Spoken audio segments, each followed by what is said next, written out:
Alrighty, well, happy Tuesday, everyone. Hope you're all doing well. Alright, so, let's see. Good morning. How's it all going? Tuesday. So we are going to be continuing the Bookwalker, Thief of Tales, doing our Tuesday and Thursday little start-to-finish game. So, I'm not sure, as per usual, if I'm going to wrap the game up today. It was not that long. We did quite a bit last week on Wednesday, or Thursday, sorry, I think. So we might end early, because I have obviously nothing prepared, or, I don't know, we'll see how it goes. But, yeah, anyways, let's just move right into this. I moved some things around based on last week's little setup, so I should be not obstructing much. And vice versa. Let's see. Hello. Yep, we're over there. And I also don't know how this saves, so I'm not exactly sure where we're going to be. Alright, I figured it just popped us out of the book, but should also mean it just puts us right back where we were when we go back in. But alright, so let's see. Yeah. Little areas coming back together, so I don't feel like not too much more going on. We'll see.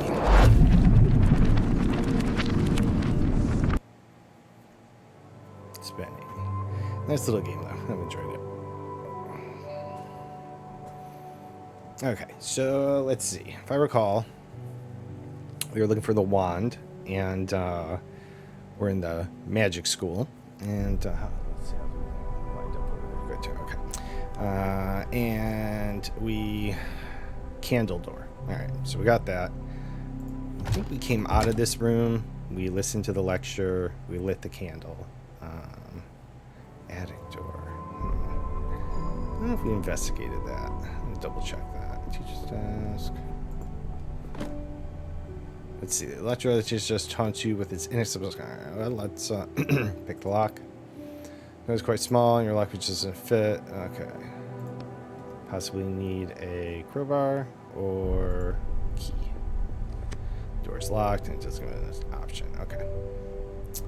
Okay, crafting. I don't think we make a crowbar yet.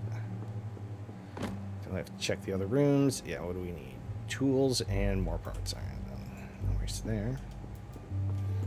Of course, now I gotta remember which button's kind of like highlighted, so for whatever.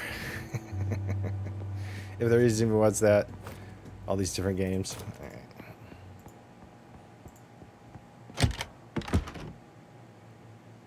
All right. Okay, so this is the old headmaster's office. Alright, this didn't have a highlight. This was all like, figure it out on your own, right? Slowly mouse moving. Alright, so there's a candle. Briefcase has to be here for a reason. Old habits die hard, huh? Decided to steal the headmaster's papers. Call it right as intuition. There's something important inside. Not every prop is a check. Try to force the briefcase open with your bare hands, but it makes a traitorous creaking sound. Shh, do you want the headmaster to hear you? Damn. Alright, walk away. It's not I yes, I know I'm clicking on things, but it seems like it's a little brutal. So then the candle starts burning. Alright, good. So that's another one. I kind of just wanted it to investigate. Ooh, we got more of those. That's good. We still need tools. I mean, who knew? Like, maybe the old briefcase just had more parts. Alright, so let's see what the old headmaster has to say. Okay, the old headmaster is digging through papers on his desk and doesn't pay any attention to you. Did you steal the wand? Nonsense. Why would I do such a thing? You didn't want the wand to be sold, and so you decided that was the best way to protect it. Look out there. Points at the window. You see a densely populated city full of tall buildings that almost block out the sky. High up in the sky above you can just barely make out lines that look like symbols. So those are signs? Yes, and they're written there for us. He places a hand on his chest. Not for them, he indicates the city. Huge letters in the sky that shine for us. But now, clenches his fist, they're trying to bring us down to the level of ordinary humans. To their level. Oh, Jesus, dude. Doesn't matter if it's the wand or the books or even our damn quill pens. I don't want to give them anything because we're made for great things. He prods at his chest, and they were not. This was our world. He pounds his fist against the desk. Oops. That was going to be his chest again. The headmaster turns away from you and continues digging through the papers on his desk. All right. What do you know about the undead in the walls? It's an old school legend. They're just made up. For made up creatures, there's been a lot of talk of them lately. Well, you know, uncertain times, rumors start flying. Pay them no mind. The headmaster turns away from you and continues. Okay. Walk away. All right.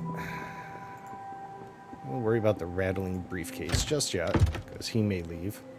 It did give us another candle. Let's go back down to this door. I was avoiding the classroom again, in case we get stuck in another lecture. Let's see. Candle. Storage room door. Desk. All right. I don't know if it matters which one. We'll set up this one. All right. Pardon me. Are you here for the lecture too? Yeah. Oh, it's you. You're the janitor, right? Have a seat if you'd like. We just started. Yeah, let's sit at the desk. Let's continue. Where did we leave off? You said that there's huge potential inside us, and we need to realize that potential by becoming programmers. That's right. He's a programmer teacher in a wizard school. And I argued that there's no way for you to know what kind of potential is inside of us. Right. Yeah, and you said it's like the Cornelius paradox. I'm not familiar with the concept. Cornelius's wand, the one that was stolen today, it's charged with... Hey, let me explain. I was the one talking to the teacher in the first place. Don't interrupt me, please. I'm willing to listen to you, both of you, but since the young lady already started, let her continue. The wand is charged with a spell, but no one knows what the spell is. Maybe it heals every illness or makes everyone immortal. Or it kills everyone, muttering the interrupting student. The wand is incredibly powerful, but also entirely useless at the same time, since no one dares try it out to see what magic is held inside it. That's the Cornelius paradox. That may be relevant to our topic today too, but if I was in your position, I would be more optimistic. If one of you turns out to be charged with a spell that's not quite as useful as the other spells, many doors will still be open for that person in the outside world. All right. Programming is a new language that we'll all be speaking soon, and those who don't know it will feel like outsiders in society. That's nothing new for us, someone in the middle of the room calls out. A few other students chime in, agreeing with him. I understand, but it's one thing to be an outsider and have the ability to rely on your magic. It's another thing to find yourself in a world you don't understand at all and have to face it alone. To this end, he opens the folder in front of him, we're planning to start holding elective classes at your school that will help you transition into this world. A really weird book. However, if I understand the laws here correctly, this will need to be approved by both your current and former headmaster. Interesting. Then I wouldn't count on it happening. A few students laugh. Haha. Our last headmaster doesn't really respect this technology of yours. Yes, I've met with him. The new city administration plans to reduce the power held by School of Magic headmasters, so I don't think he'll be a problem. Well, that's all I have for right now. We'll see you soon in our first transitionary classes. Sparse applause fills the classroom. The students start to disperse. That's good. Be gone with ye, crotch goblins. All right. A few students hanging about. I'd like to light your candle, please. Don't mind me. Teacher's so stupid, and so is this lecture. Well, I'm not so sure about this programming thing. Ooh, good. Tools and some paper. We just need a few more crowbar pieces. All right. Well, you know, I might be asking for a bit much that they were holding crowbar pieces in their desks, but hey, don't mind me. I just gotta go to storage room. George, the storage room is locked. All right. Well, I don't want to use ink if I don't have to. We might be able to find the key. The teacher thumbs through his folder of documents. You again. Did you enjoy the lecture? I didn't listen. Well, we did listen, though. That's not fair. All right. Did you steal the wand? You, someone who hates wizards, showed up at this school and the wand went missing the very same day. Pretty suspicious. Hold on just 1 second now. First things first. Why should I have to explain myself to the janitor anyways? The headmaster put me personally in charge of the search. Is that so? And why do you think I hate wizards? You're not a wizard. Everyone who's not a wizard hates wizards. For your information, my grandfather was a wizard. He studied here and was in the Imperial Guild, but my family's magical heritage stopped there. My father didn't inherit any abilities, and that's why you hate wizards and wanted to ruin their lives. This guy's a little... Not at all. In fact, that's the reason why I decided to do something far more important and study programming. He sounds annoyed. I'll be watching you. I need the key to the storage room. Odd that the janitor doesn't have his own keys. He reaches in the endlessly deep pockets of his jacket and searches around, then finally hands you a brass key. Here you go. They gave it to me today. Thanks. Sucker. A little dramatic flair on my part there. Open the door with the key. Booyah. Walk away. Alright. Ooh, candle. Oh. Creepy. Good. Nice. Writing desk. Yeah. We'll get that crowbar. Now let's see. Barrel of alcohol. Bottle of wine. Ooh, a bottle of wine. I'll hang on to that. I was wondering, could you avoid spending money on food in the real world since you can eat and drink in a book? Like I said before, everything I take out of books doesn't last, I remember, but you'd be taking the food out of the book inside you. It still works the same way. It just dissolved inside of me, which doesn't feel particularly pleasant, by the way. Oh, so you've tried. Only with alcohol. Yeah, that's right. We have a drinking problem. Quest items. Maybe we can use this on the headmaster to get away or something. Get him out of his room. There you go, you old grouch.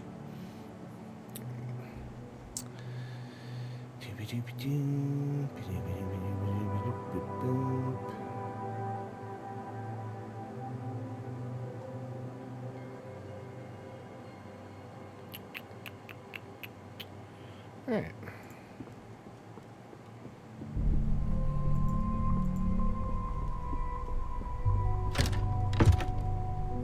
I do not believe we've been to the quarters yet, but we can make the crowbar. I want to break that ink down.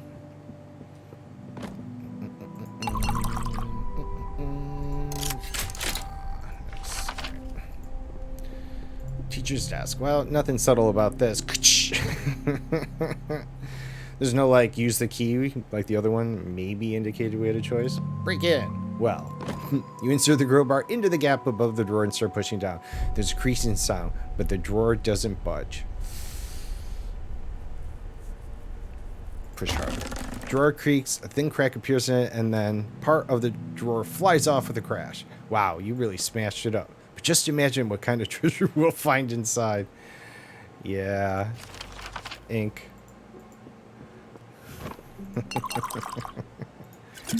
I don't care what he says. I needed that.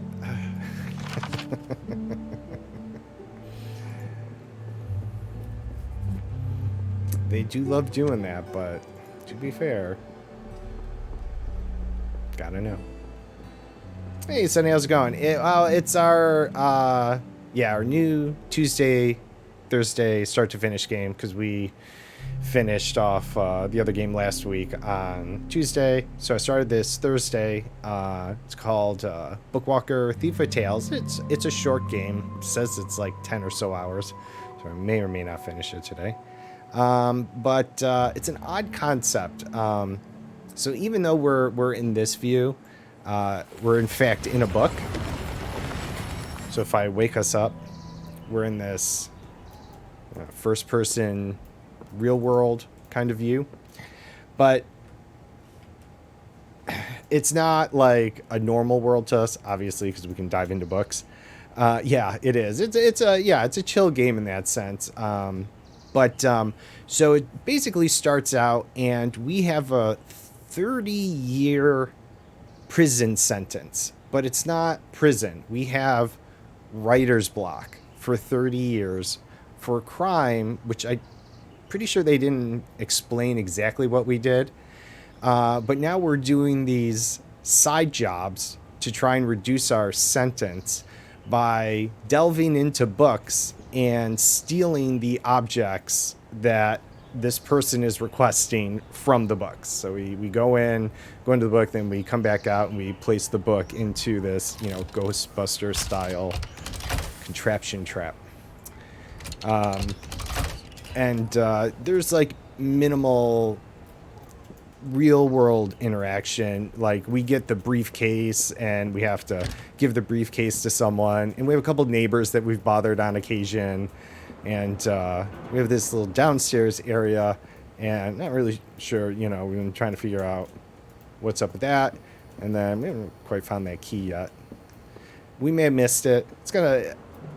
I feel like some of the choices you make while like in the books actually have varying consequences. So things may play out differently depending on how some things go. And then it annoys me you can't take these things out of the mail slot, but whatever. So we're on our third book, I think it is. And so we dive into the book and we get our persona in the book, but it's the story that the book goes. So it's kind of already written. So in this case, the mystery is who took Cornelius's wand, but we are in fact here to steal that wand ourselves and bring it back. That's what the client wants. So now we're basically mucking about and trying to do that. It's mostly a kind of puzzle game. There is some combat. Some of it you can avoid depending on your choices and how things go. It's, simple kind of few click things, but it's fun. It's been kind of relaxing in its own way. And we found this piece of paper in this cage, and this cage protects the paper. It's actually a character from a book, but typically when you take things out of books, they eventually disintegrate, or if you take a character from one book into another, that character gets absorbed into the book.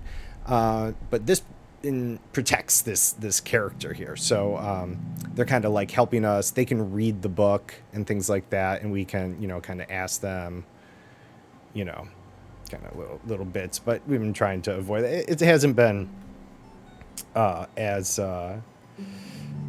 sparse, or kind of like Monkey Island was really like, man, I have no idea what they want us to do. This one's kind of a little more helpful, but I'm just more or less like, next room, let's click on a bunch of stuff. Oh, and there's no like detection thing, so you have to kind of like slowly move around and see if something is an item of interest.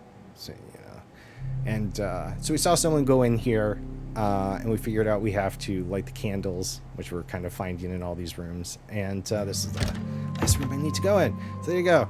Well, I caught you up on there. But there's still a few random stuff around. We're trying to figure out who took the wand.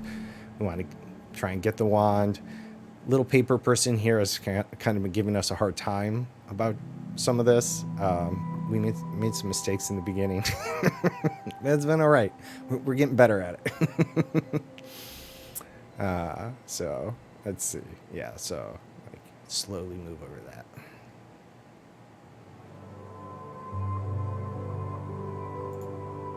This is just a teacher. Let's see what he has to say. Hello? The wizard glances up at you quickly. Are you a teacher here? I teach the first years the sign alphabet. Never mistakes. It's how you...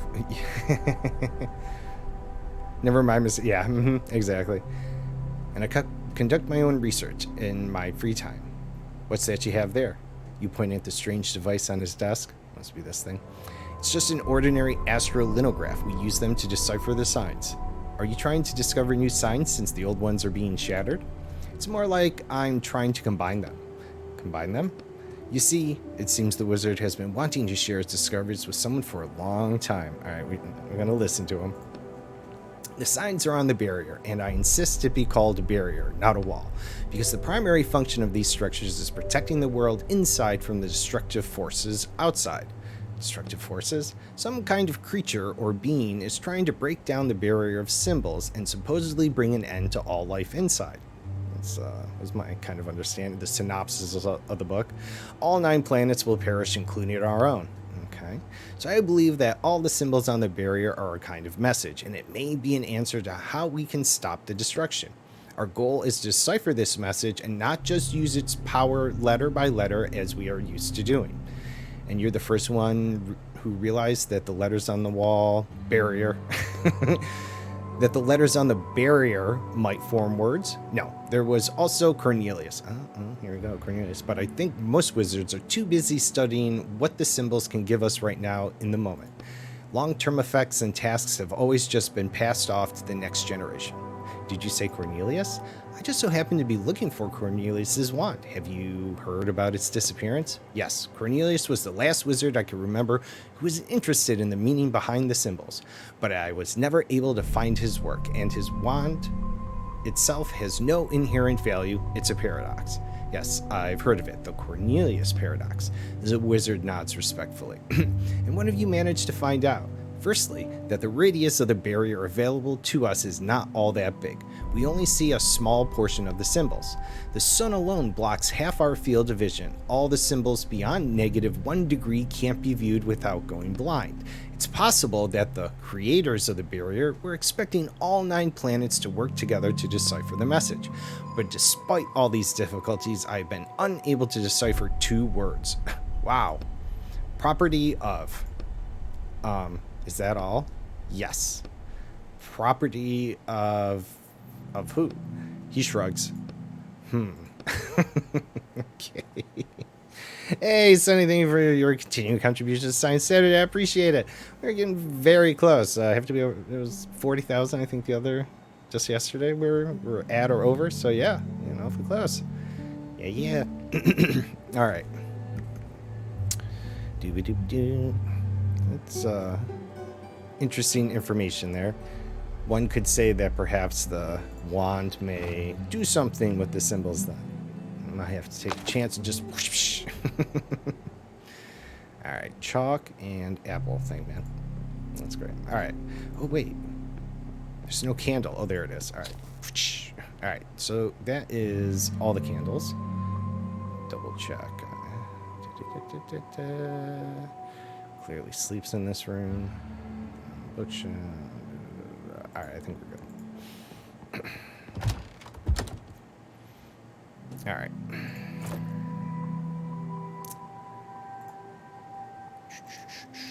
I think this was... Yeah, okay. Just go in the candle door here. Alright, oof. Wow. Alright. Secretive teacher. Dun dun dun. Alright. Awkward move object, which we'll get to. Maybe we'll talk to him first. Let's just check his windows. Alright, dude. I also have a bottle of wine in case we need to bargain. The man is on his knees amidst scattered papers covered in different variations of the same symbol. That's the healing magic symbol.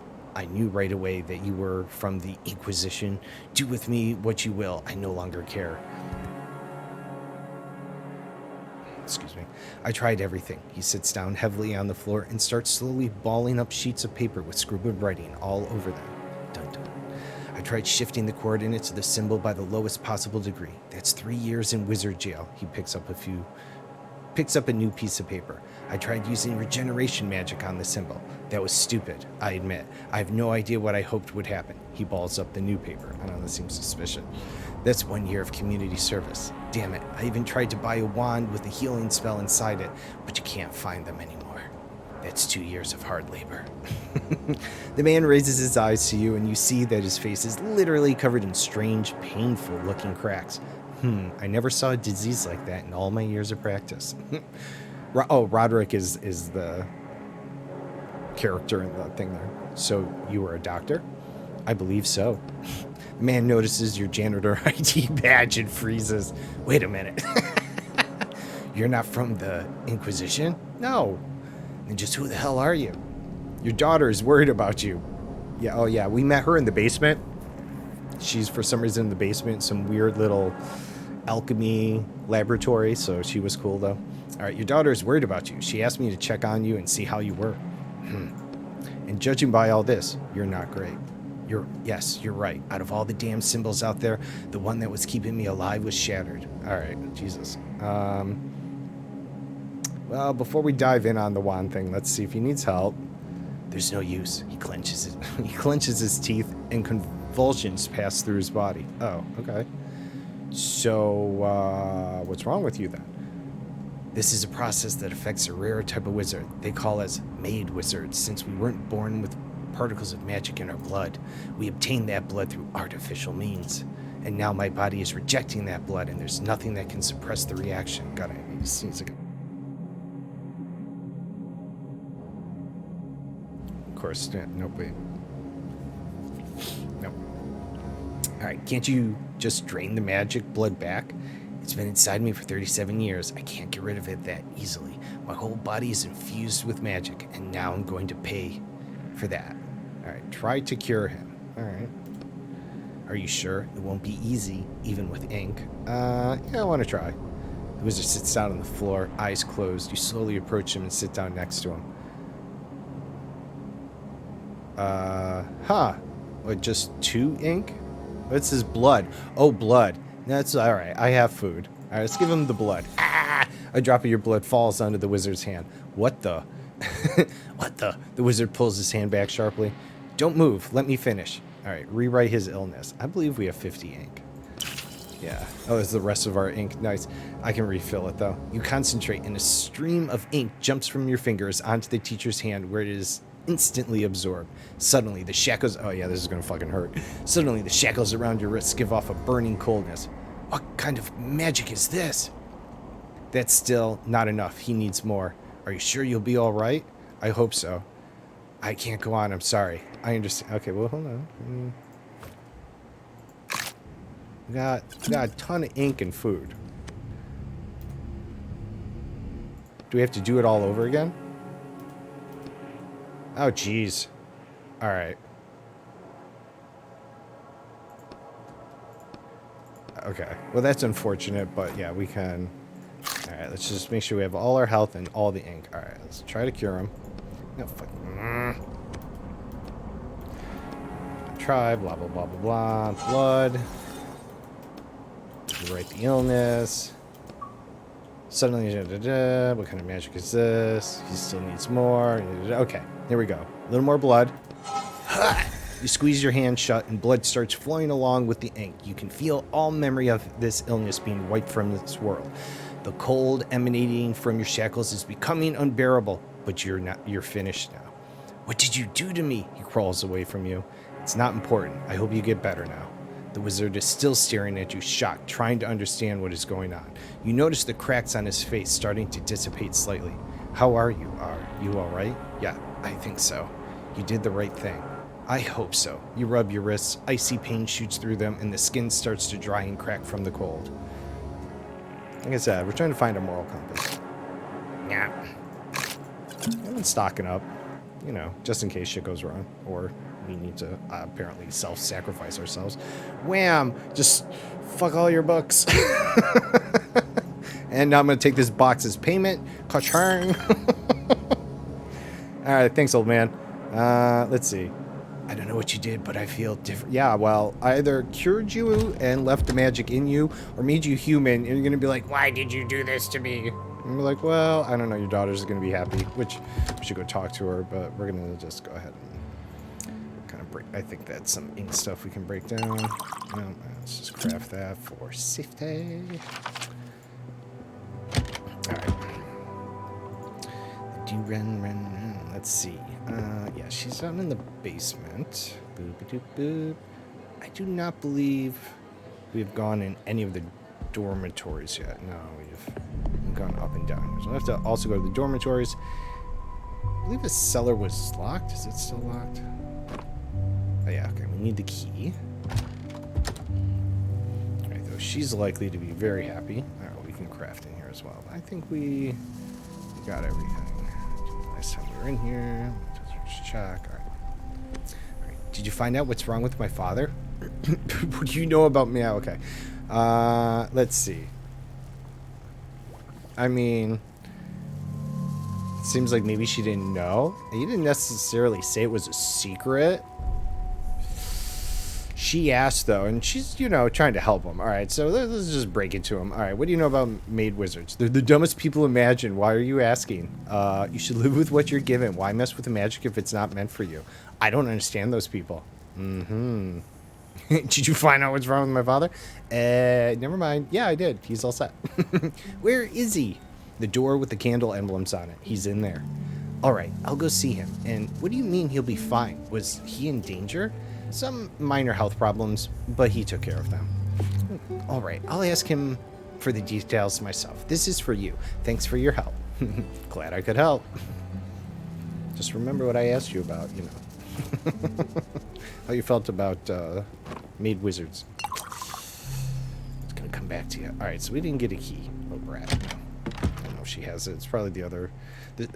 a group of students wanted me to prank the teacher, send him into the cellar, so they likely have the key. All right, let's see.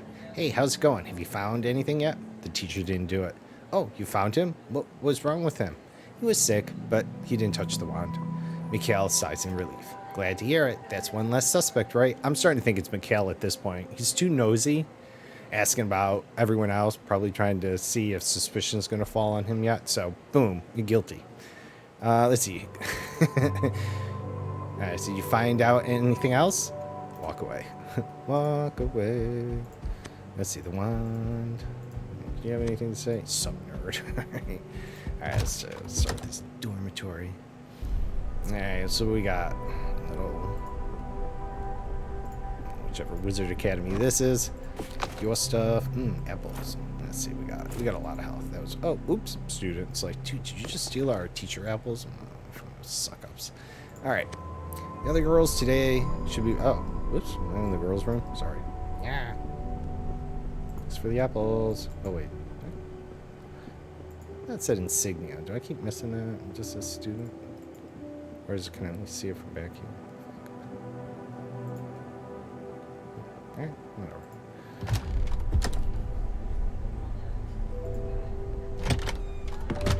And so we got blue. Yeah, okay. So this one, I'll go back and try and click on it.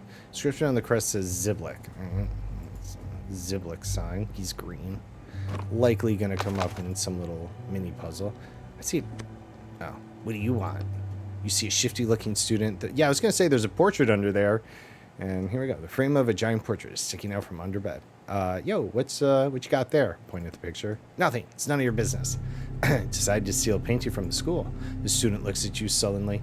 Yeah, there's a whole wall of pictures in like the main hallway, and there's like a giant picture missing. This student looks at you sullenly. Yeah, so what's with the picture?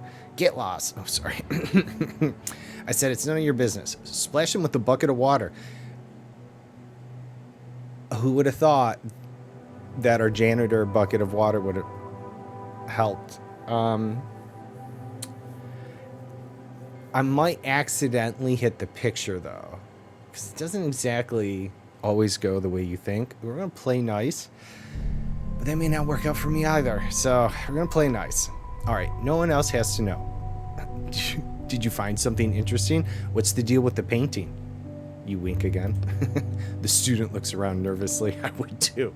Marty swore this painting would open some kind of secret cache. Marty? A guy in my guild. He came back one evening with the painting, all scared, and asked to go home right away.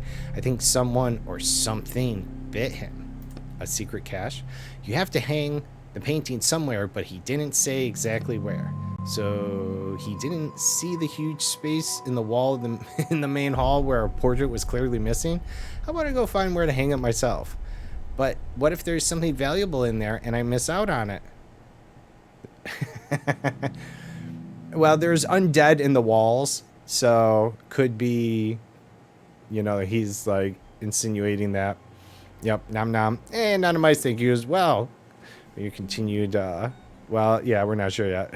Support for Science Saturday. We ought to be really, really close. Appreciate it. Thank you very much. Hope you're having a good Tuesday.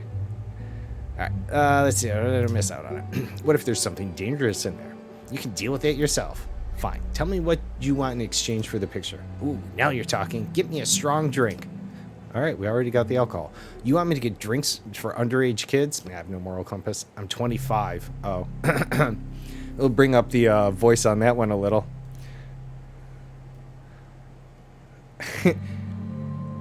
Oh, it's total combination. So it's 2,000 each day that Anonymous has been doing. So that's the total contribution. All right, I'm 25. Yeah, I first, when I had seen that, I was like, how are people donating so much? Because, I wanted to, because, on some of the channels, I have a bunch of channel points. So I was like, well, I want to donate more. And then I realized when I set up my own that it's, like a cap, a daily cap. So, all right, let's see. I'm 25. All right, sorry. Then why are you still in school? Figure it out yourself. I was held back a few times in my second year. Fine, I'll think about it. Yeah, you do that. With one final shove, he pushes the painting all the way under the bed. Or will we have alcohol for you? So, yeah, here you go. Took you long enough. Mofo, we didn't even move. Took you long enough. Sorry. Are you going to take it or am I leaving? Yeah, I'll take it. What was it you wanted, the painting? Go on, it's ugly art anyway. He pulls the huge portrait out from under the bed. Thanks, careful with that wine. I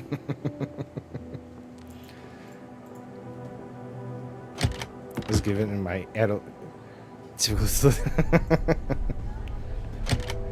Yeah, it's interesting, what this book mimics. Alright, the inscription of the crest says Imperial. Lift fireplace. Oh, lit fireplace. I was like, yeah, this is going to lift that. It's apparently going to be a thing. Alright, I gotta learn to read. Alright, quiet girl. Hey, I'm a strange person in your room now. The girl shrinks back into her bed. Your appearance seems to frighten her. Alright, don't be afraid. Don't be afraid. I'm the new janitor. I look like this because I never ate my porridge as a child. I never listened to the grown-ups. Ooh. I never listened to the grown-ups. The girl lets out a tense giggle. Alright, ask about the undead. Have you heard any rumors about undead in the walls? No. There are friends in the walls. She whirls around to look at the fireplace, then turns back to you. Friends? What the heck was that?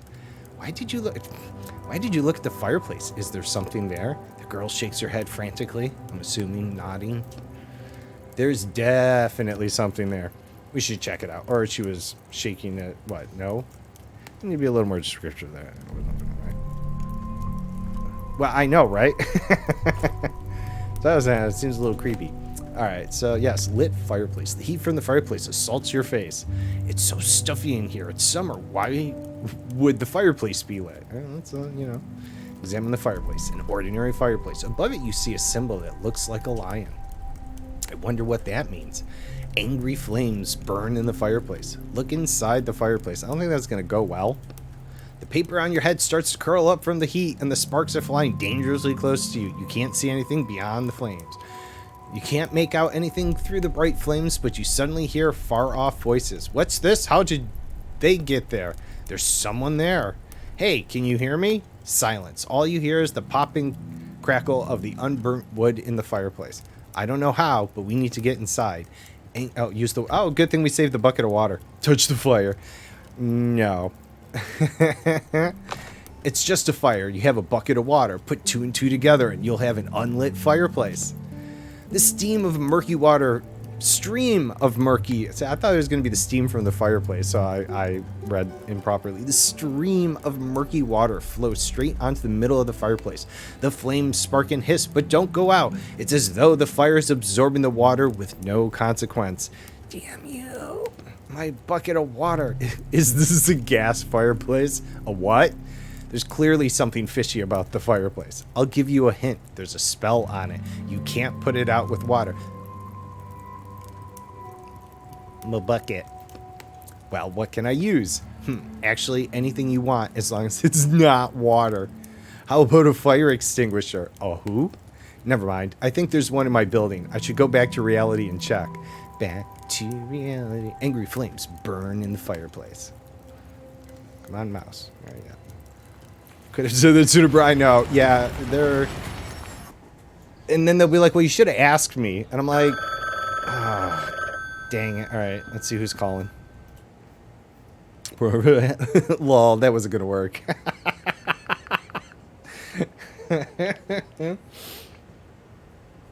Whatever book you're from, you're clearly not a nice character.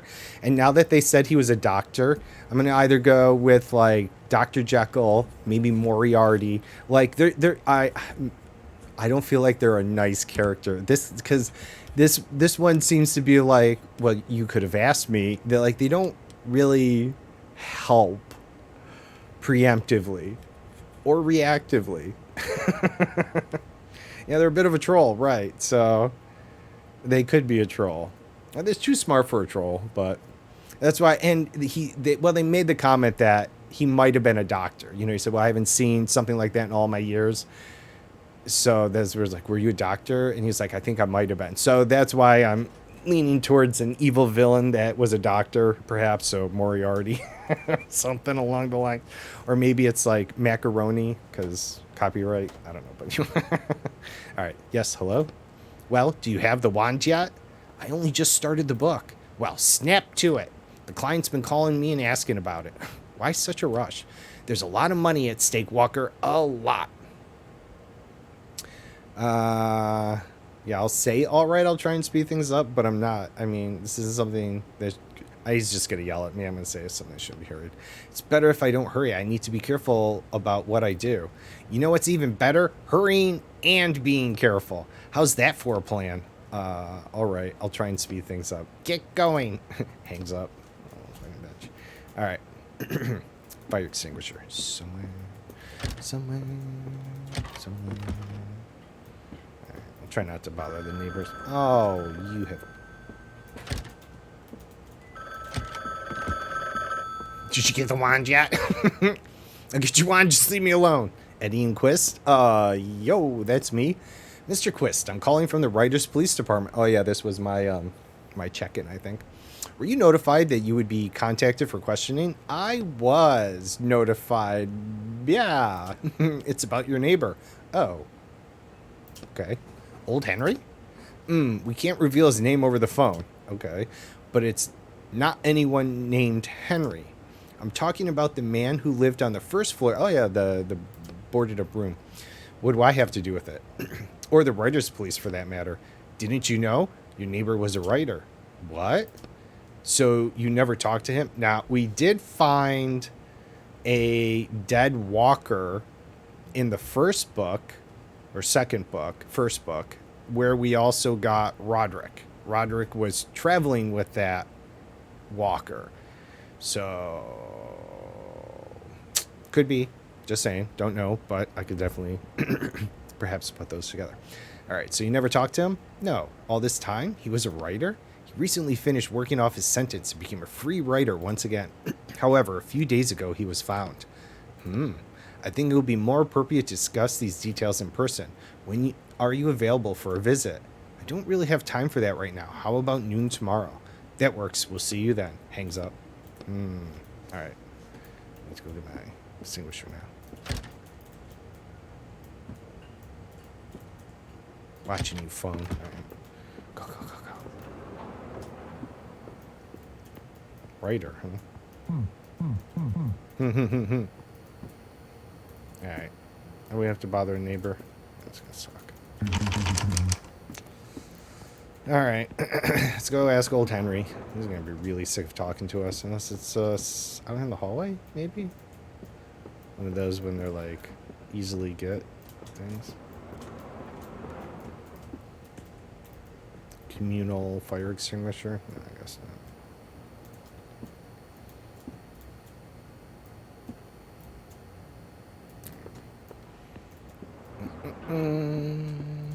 Let's see. Oh, the kitchen. The kitchen. All right, what shouldn't you have one in the kitchen? Fire hazard. Condemn this place. All right. Old Henry. Hey, bud. Excuse me, are you home? Silence. Knock harder. Silence. Seems like the old man's not home. Damn it. All right. Let's go bother the mom and her kid. They really don't like me. All right. Hello? Hello, sorry to bother you. Silence. Knock again. Persistent knocking on the door. Excuse me, I really need the key to the storage room. Rustling, silence. Please, I can hear that you're in there. Soft coughing. I need the fire extinguisher, but it's inside a locked case. Grunting. I'm trying to help you too. Time is running out.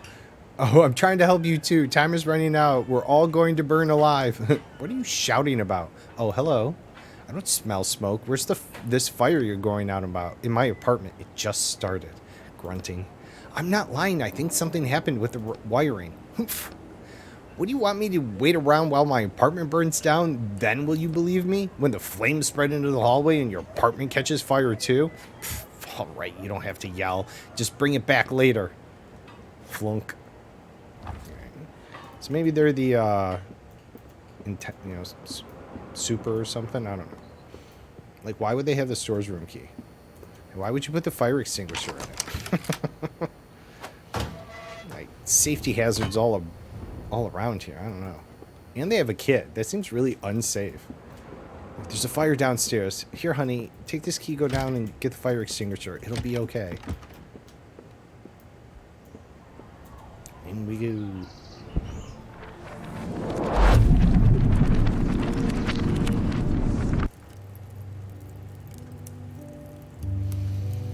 Alright. Use the fire extinguisher. Woohoo! How's that for you, An enchanted fireplace? Let's see what that did. Oh. Dun, dun, dun. Dun, dun, dun, dun. Oh, because they were inside, yet below. Alright, well, before we talk to the secret group of students over there, let me just kind of wiggle these boards around here so we can take a peek in your old chest here. Next to the old bed is a chest covered in a thick layer of dust. Lockpick. It's dark in here, but that's not a problem. You can open the lock by sound. You work the lockpick into the hole and the lock opens with a click. Click. Look inside. Take in all your stuff. Alright, creepy looking group of students, all dressed the same. Where's the wand? A group of girls stand by the way out, which is blocked off with stones. Their hands and robes are dirty and dusty. It looks like they were trying to clear the way. Call out to them. Hey, what are you doing here? All right, so this is a chance where maybe if I don't converse properly, we'll get into a fight. I hope not, because in the other book we were like, no more murder. Stop killing book characters. All right. Hey, what are you doing here? The girls turn sharply to face you. Quiet, one of them whispers through her teeth. Did you steal the wand? We'll just shut up. Several girls whisper at once. Suddenly, you hear a noise behind you. Oh, you turn and see 4 dark silhouettes that are twitching unnaturally in the semi-darkness. Great, they heard you. Now we have to fight. Yeah. Are those the undead? In the walls that I've heard about? Yep. Stand back. I'll deal with them. The girl looks at your ID badge curiously. What a combat-ready janitor we have. We can take care of this ourselves. We're from Barudis. From where? We're combat wizards. Oh, I've heard something about you, but let me try and deal with them first. The girls move aside. The dark figures get closer. There's no retreating now. I'll be like, yo, back me up from the back. I don't gotta do this all on my own. All right. So this is our kind of combat little scenario here. All right. So we're gonna kick stun him. Yeah. We're going to do this for a couple turns while we bleed them down, and then I'll have to rejuice my ink. You know, it's a process here of simple fix.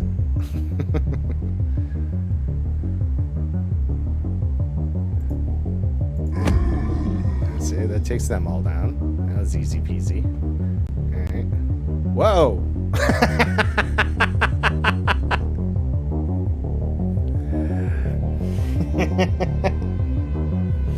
Nice. I got this. Okay, they just all stood back up. All right, that was It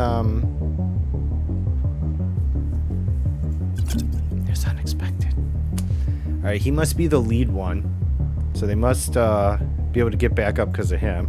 So we're just gonna wash, rinse, repeat the 3 stuns here, and we'll drop them all down at once, and hopefully that kills them. The good thing I brought all that ink with me. Let's see. Booyah. Alright. We're out of ink, but that went well. Okay. Let's see. Papers, rags, and some crowbar parts. Alright. Oh, good. We have a lot of junk we can break down, and another glass bottle. Good. We'll need more ink. Inky, inky, inky. Alright, so. Cha-cha! The girls look at you with interest. That's right. Not bad, but we would have been able to fight them ourselves. So, what happened here? That crazy girl brought us here to check out the abandoned classrooms, and then she locked us in. Then these undead started coming out, but we, unlike some people, know better than to go around yelling, and they didn't notice us. Yeah, so I think we need to have a serious talk with that girl upstairs. We do too. She cracks her knuckles. So it's the one sitting on the bed. The wand? Oh, of course something interesting happens while we're stuck down here. So someone finally nabbed Cornelius's wand? Yeah, someone nabbed it. We've been here since this morning. There's literally no way we could have taken it. Makes sense. That's one less suspect for us. Guess so. So yeah, are you all right? We're totally fine. We're just going to catch our breath and then head back upstairs. All right, well, don't hang around. There might be more of those things. All right, then. All right, we just said that same thing. All right, see ya. Let's go see what crazy chick upstairs has to say. Hello, lunatic. The girl is sitting in the same spot, slowly rocking back and forth. So, yeah, tell me what happened. The girl instantly bursts into tears. I just wanted to feed my friends. Oh, my God. Feed friends? Did I hear that right? She wanted to feed the other girls to those creatures? I found them in an abandoned dormitory, and they didn't do anything bad to me. I just wanted to do something to help. Thoughtfully. Help. Wait, hold on. These definitely aren't the characters we should be helping now. Did you use Cornelius's wand to raise the dead? What wand are you talking about? Cornelius's wand. The girl looks at you in confusion. Another bad student who doesn't even know anything about her own school. Never mind. You wave your hand at her and turn around. Seems like she's not our client. Thief? Let's keep looking. I think the girl will be fine. Where are you going? And what happened to the girls downstairs? Well, I assume if we tell the truth, then maybe she runs away. And if we lie, I don't know. Or maybe she feels bad. All right, we'll tell the truth. They're alive and really angry. If I were you, I would hide. Yeah. The girl doesn't answer. Well, all right. I mean, take your punches. Did the crime, got to do the time. All right. So, I know we're already in here, but can I must have clicked on it and not read what it said. Dang it, now I can't click on it again. All right, well, whatever. All right, we need to find... I'm not actually sure what we need to find now. I think we've exhausted, like, all the areas. Oh, okay. Or that could happen. Two students are whispering excitedly to each other in the middle of the hall. Did you hear? They found the wand thief up in the attic. Who was it? I don't know. I think it was one of the students. Both the headmasters are up there now. Did you hear that? Let's get up to the attic, quickly. You say that like we haven't already read the ending and found out who stole the wand. Truth is, you changed the plot a little with your actions, so I don't actually know how it ends yet. Can you tell me how to get to the attic? The students turn to look at you. Up the stairs, then into the classroom on the left. The attic door is at the back of the classroom. Let's go. Yeah, it's right near the workbench that we need. So we can make another bottle of ink for this next little section we're about to encounter. Nami.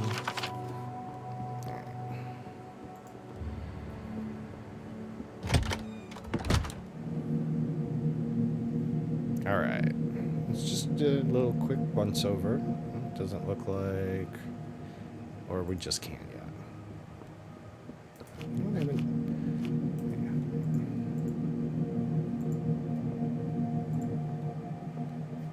Yo. We just gotta walk up. What on earth were you thinking, you little idiot? Give me the wand. I'll deal with him myself, Mikhail. Let's just calm down for a second. Ha ha! Now, I don't know if, like he said, he originally did it, but truth be told, well, I don't know. They still haven't found the wand, but he seemed really suspicious to me, so. Alright. If you take even a step in my direction, I'll break your stupid wand in half. You'll both get a piece. Except for you, Scarecrow. He looks at you. Hey, I thought we were pals. You don't know me. Looking at you. What's the janitor doing here? I'm not a janitor. Who are you then? A plumber? Oh, yes. Are you here about that clogged toilet? I see. Damn it.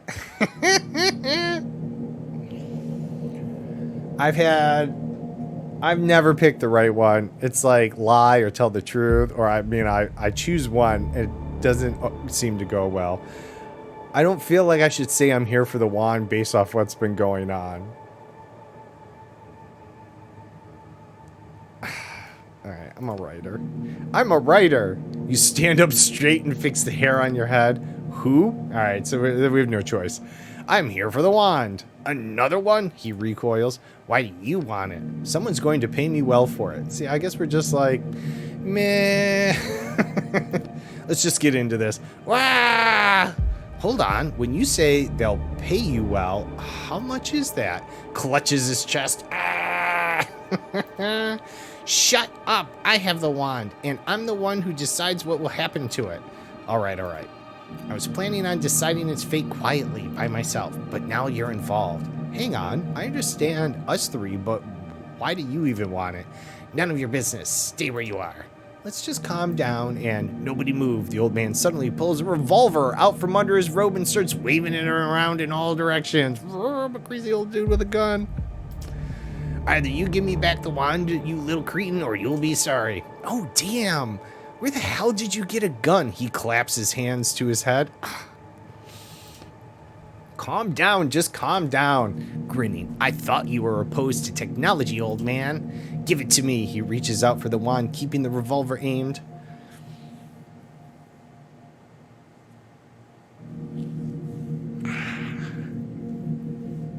Like, either way, don't you feel like a struggle is going to ensue? Or I take the gun, and then the kid kicks off the wand, and the world goes to shit, you know, because they need that wand. Or I leave the old man alone, they struggle, and he shoots someone. I don't know.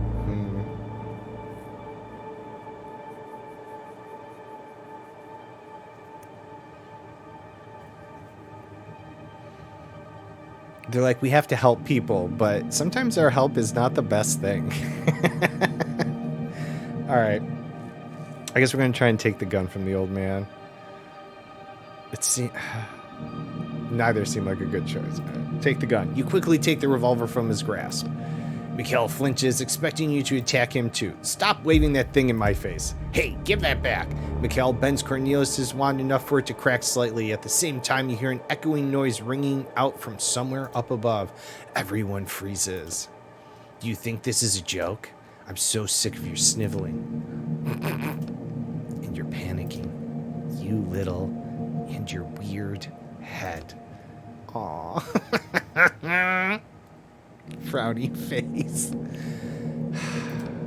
There's no more magic.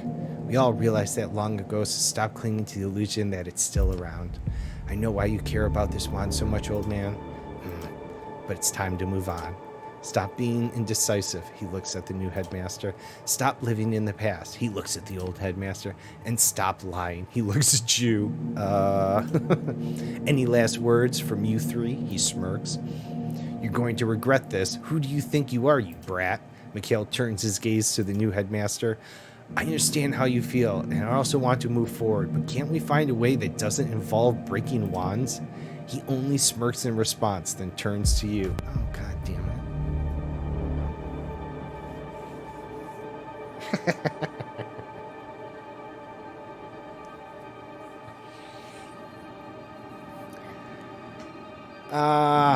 I don't feel like grabbing it's the great way to go.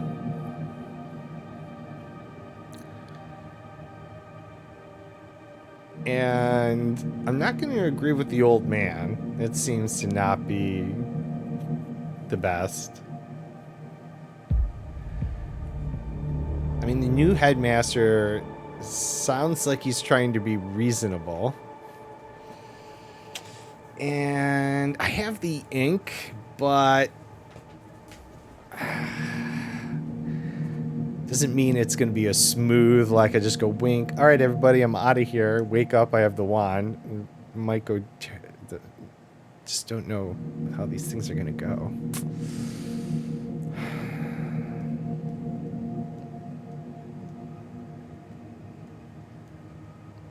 He only smirks in response. I'm sorry.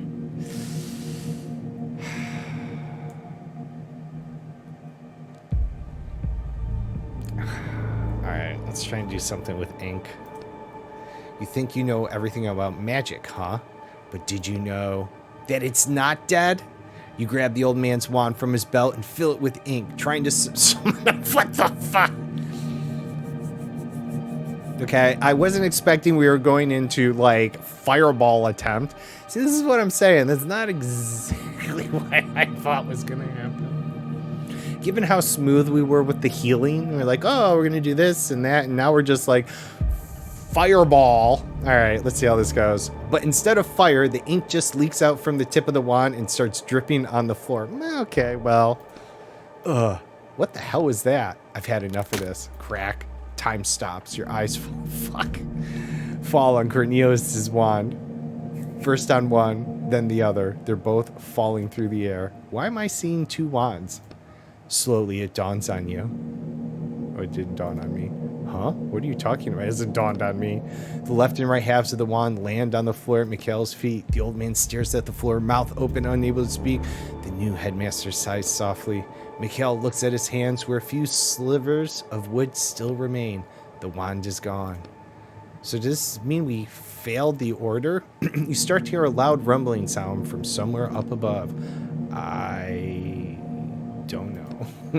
The phone call from before pops into your head. The conversation about how it was absolutely essential that you complete this order successfully. The old man falls to his knees, trying to piece the wand back together. You prod him aside with your foot and pick up what remains of the wand. Give it to me! The old man seems to have gone completely insane. The rumbling sound gets louder.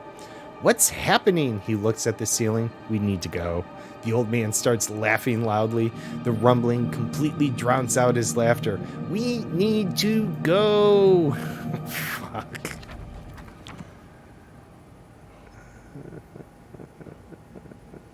Ah, look, the wand's gone. Well, we have it. Not our problem.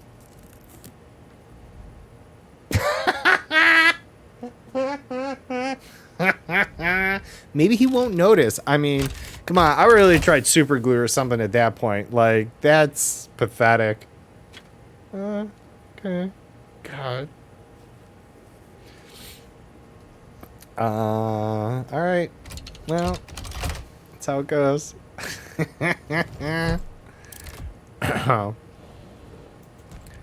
It was like that when I found it. I don't know what happened.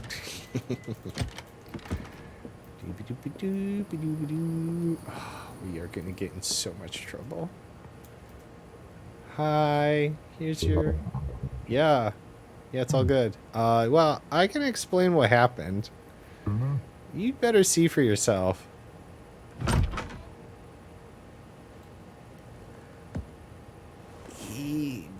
But here's the wand, as requested. Okay. I'm in so much trouble. Ring.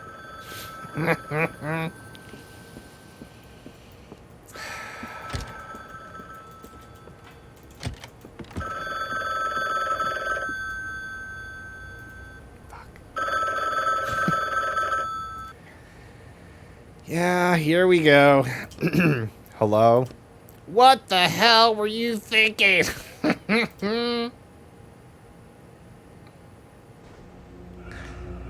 A month later.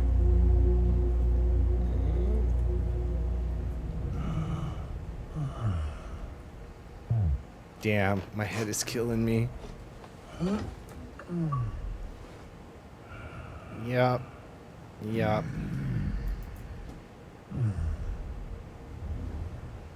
Kerosene. We just set the whole place on fire. Okay, so oh. That's our little buddy. Okay, so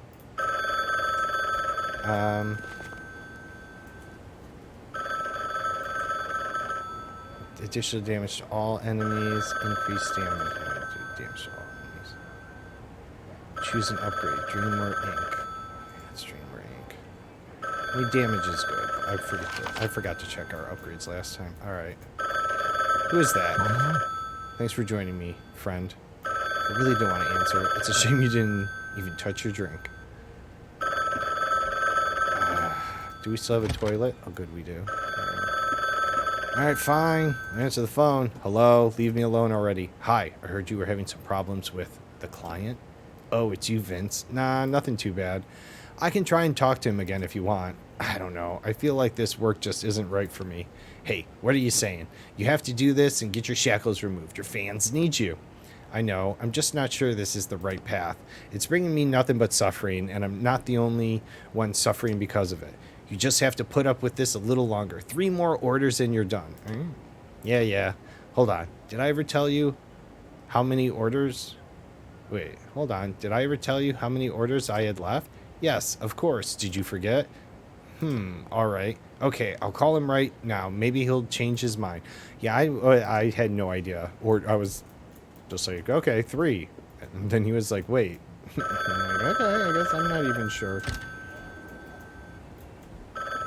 Yeah, I'm gonna make him wait. Eat it, client. Yeah, that's right. You need me to do your work, little bastard. Hello? Silence. Fine. I want to give you one more chance. Pfft, you. I'm ready. Of course you're ready, you absolute moron. You're always ready. You failed me before, and it's most unlike me to give you another chance. I still haven't gotten over your mishap with the wand, but I think we can come to a compromise. Compromise? It's not an easy job, and several of my guys ran into trouble there. I had to pull them out. They're not expendable, but you'd be perfect for this job. Judging by what you do in your spare time, you don't have much of a choice. So get going. The order's at your door. Just try not to die. How do you know what I do in my spare time? Hangs up. Fine. Boom, blong. Bar tab from L. Bliver Fint. What the fuck? We got a bar tab? You... It's easier to get a new one. What you need to do is stop visiting the bar. Now it's all cleaned off miraculously.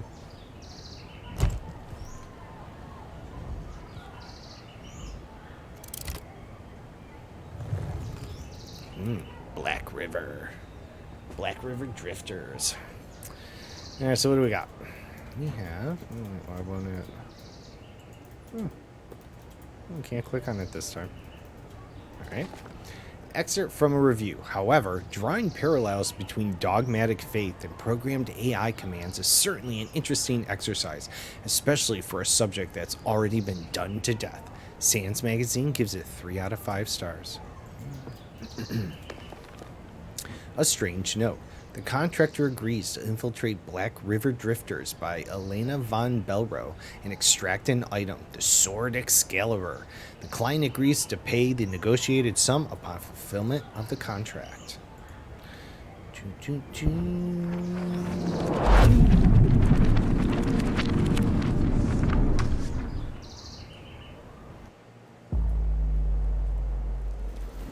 Ouch. Landing on a metal floor isn't all that great, I'm guessing. Oh, hi, Jack. I'm Roderick. Right, it's been so long. It's been a week, hasn't it? Like usual. Well, there was a little setback with the client. Is that booze I smell? No, I just haven't washed this jacket in a while. Did you have problems because of the wand? Kind of. But we're back in business now. Today we'll be looking for Excalibur. The sword? No. The vehicle. Yes, the sword. Are you sure we're in the right book? If we're looking for a medieval sword, we'll find out once we take a look around. Intruder alert. Identify yourself or you will be punished by the might of the seekers of the worthy.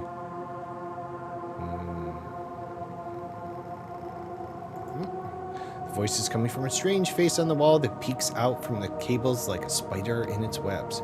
With the blessing of the worthy, I punish all who oppose our mission. Speak your name now, Edian. Edian, I shall hear the will of the worthy and decide your fate. Have patience. What the hell is going on? The short version is, this is a pilgrim ship, and they're very serious and strict, so cut it out with the jokes. I'm not making jokes. Shh. So, where's Excalibur, and what's this worthy have to do with anything? What do you think the worthy is worthy of? Excalibur? The worthy is the one who can pull the sword from the stone. They're flying around the universe on this ship looking for that person. I remember there was an old legend, or a tale. I think the new author was also working with the walkers to get the sword, and now it's our turn. The worthy has spoken, finally. Tell me, Edian, are you prepared to join us pilgrims sailing this black river in search of the worthy and give your life in the pursuit of our goal? Yeah. I, the navigator, greet you, Acolyte Edian. Welcome to our temple and home. Now get to work, as our ship requires constant inspection. Okay. Cooling room. Cables. Navigator. The ship's navigator greets you, Acolyte. Can I see Excalibur? We cannot even discuss the sacred sword on the lower level of the ship. It is the most unholy part of our vessel. So how do I get up higher? It's simple. You will ascend once you prove you are worthy of it. Let's see, where are we headed? We are exploring the vast reaches of the Black River in search of the worthy. Do you have any clues about where they might be? The sacred sword will lead us to them. When we find the worthy, they will draw the sacred sword from the stone and guide our people to a brighter future. So the worthy could be anyone, even me? Let me try and pull the sword out. I know I'm the worthy you're looking for. First, you must prove you are worthy of attempting to prove that you are worthy. Gotcha. Study truths, inspect the machinery, and help your brothers. That will guide you to the gradual understanding of the truth that will unlock the path to the sword. No shortcuts for you. Yeah. All right, cables. Yank them all out. Die, ship, die. No, all right. I mean, it's just an option. Elevator. All right, let's to the cells, I guess. Decent first place to check. All right, coffee.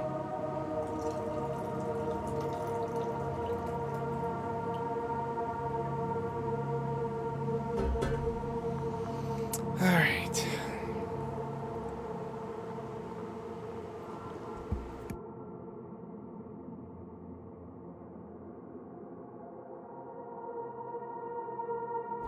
A huge injection of caffeine. Oof.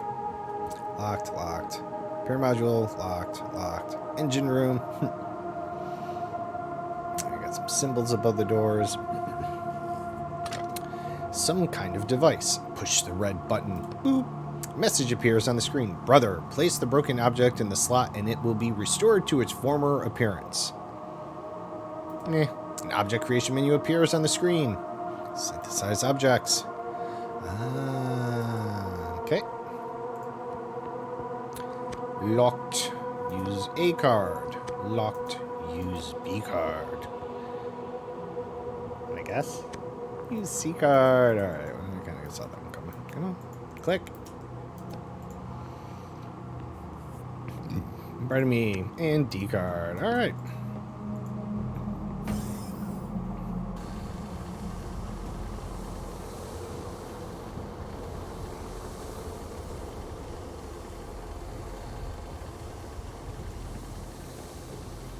See. Hang on. What's that sound? What? The sound of me hiccuping. Holy hell. Watch out. Damn. Acolyte Samsa. Begin repairs immediately in the name of the worthy. Oh, elder brother. I cannot. What is your reason, Acolyte Samsa? I need help. You still have your limbs. That means you are able to do the repairs. I cannot stand. Is something pinning you down, Acolyte Samsa? I must have Internal injuries, my ribs. I understand. You have lost faith in the worthy. May you not fear the disillusioned on your path. Remove them from your brotherhood. No, I cannot. My ribs. Hold on. Let me do it. Yeah? Yeah. A bright red beam shoots out of nowhere, leaving a glowing glare on your retinas. When you manage to blink it away, you see Acolyte Semsa's unmoving body has a clean hole burned through the back of his head. What the hell? Acolyte Edian, begin repairs immediately in the name of the worthy. Yeah, man, it'll be done. May the worthy gaze upon you and guide your hands as their own. You look at the panel by the ceiling that the beam came from, and your hands instinctively reach for the back of your head. Yeah, we should probably hurry with those repairs.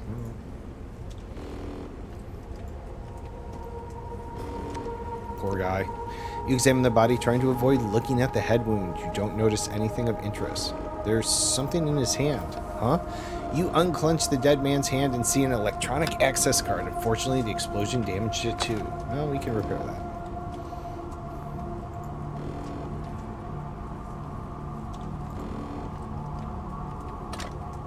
You look at the glow inside the engine through a dense wave of heat. It's molten metal. You should hurry before the core melts.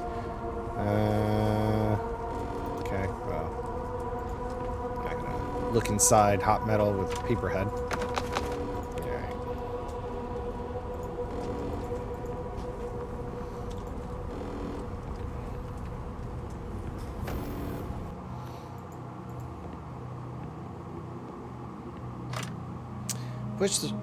Put the burnt access card, yes. Object accepted, processing. The component opens, and you see the completely restored access card within. Slot A. You see a screen with incomprehensible symbols. Underneath is a component for broken objects. Push into this. Inside objects. Let's extract that so we can get it out of our inventory. A door. Let's see if this helps us repair the engine. Access granted. That's right, because we got an A card. Oh, not going to help us fix the engine. Alright. Well, we'll go get the engine in a minute. A woman is lying in this tightly closed capsule, eyes closed and lips rapidly and soundlessly moving as she recites something. Examine the woman. Looks absolutely exhausted, which makes it hard to guess her age. She could be 40 or 18. Her outfit is an odd blend of medieval style and futuristic materials. Her hands are folded across her chest and she's holding something, but you can't see what it is. Some sort of amulet that looks like it could be a cross or a sword. Capsule is full of electronic equipment tubes leading from the woman to a glass vessel that is slowly filling up with a glowing liquid. And examine the electronics. Among the unintelligible labels and symbols, you see only one you can understand. Capsule temperature 24 degrees, manually set. Liquid vessel. This is what we're looking for. They call it faith. Is it coming out of her? Don't think about it. The vessel's almost full. You can take it. What will happen to her? You glance at the woman behind the glass screen who continues her silent recitation. She'll be okay. Remove the vessel of faith. You slowly pull the glass vessel of liquid out of the machine. The woman in the capsule pauses for a second. A new empty flask appears where the old one just was. The woman returns to her original state. I'm not going to knock on it. It seems kind of rude. But anything else in here? I mean, we may have to come back and knock on it. I'm not sure, but just we need her faith apparently at the moment to maybe fix our engine or something. I'm not sure.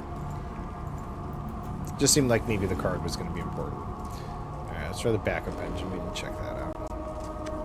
Oh, they couldn't decorate with these patterns. All right, well, that doesn't help. Oh, here, engine. Alright, so what's the problem? I don't know. The author is very vague in his description. Look inside. You lean forward and look at the engine's dark opening, rubber hoses, metal pipes, pistons, and belts. Surprisingly, it all seems to be in good shape. Everything inside looks intact. You use your hands. You reach for the closest part. As soon as your hand touches the metal, you pull your fingers back sharply and step away. Damn, that's hot. Maybe it's supposed to be molten hot. It's a spaceship engine, right? Yeah, and that alarm is normal too, and those lights are flashing just for the fun of it. Acolyte Enian, was it your hand that caused the engine temperature to increase? No, in the name of the worthy. It seems that the cooling system is out of order. Follow the lore. Alright, we already got that. It will be done. I mean, we got it. Alright.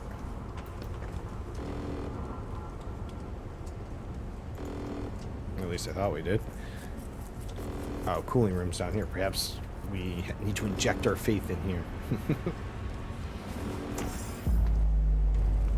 Ah, yes. All right.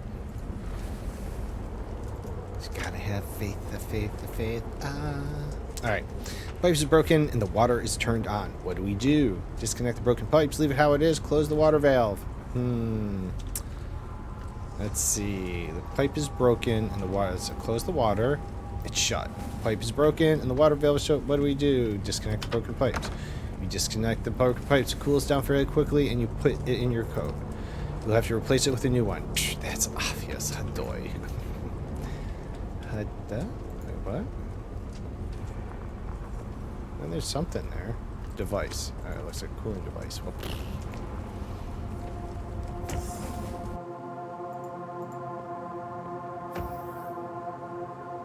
Can't say we're in a big hurry. Sometimes we're like, I'm just gonna nonchalantly walk over here. Put the broken pipe in, processing, returning. Wow, it even recreated the rust on it. I guess that's how it looked before the explosion. Not bad. Alright. It's like as he approaches his little area. Maybe it's because I'm using the mouse. I don't know, maybe it would walk faster with, if I used a controller. I don't know. I haven't tried it. Sorry. Hot steam escaping from the broken pipe. Connect the repaired pipe. Great, the pipe fits perfectly. Is that everything? Not quite. Check the equipment again. Maybe we're missing something. Yes, open the water valve. The water's flowing. It worked. Let's go take another look at the engine now. I guess we didn't need the faith to fix it. We do have faith. We have a whole bottle of it. No, this engine's boned. But it's the overall engine. Cooling system is steadily pumping the ice mixture through the pipes. The engine isn't radiating heat like before. You can even touch the outer panel with your bare hand. We fixed the cooling system, but it looks like that wasn't enough. Maybe there's some kind of button we need to push?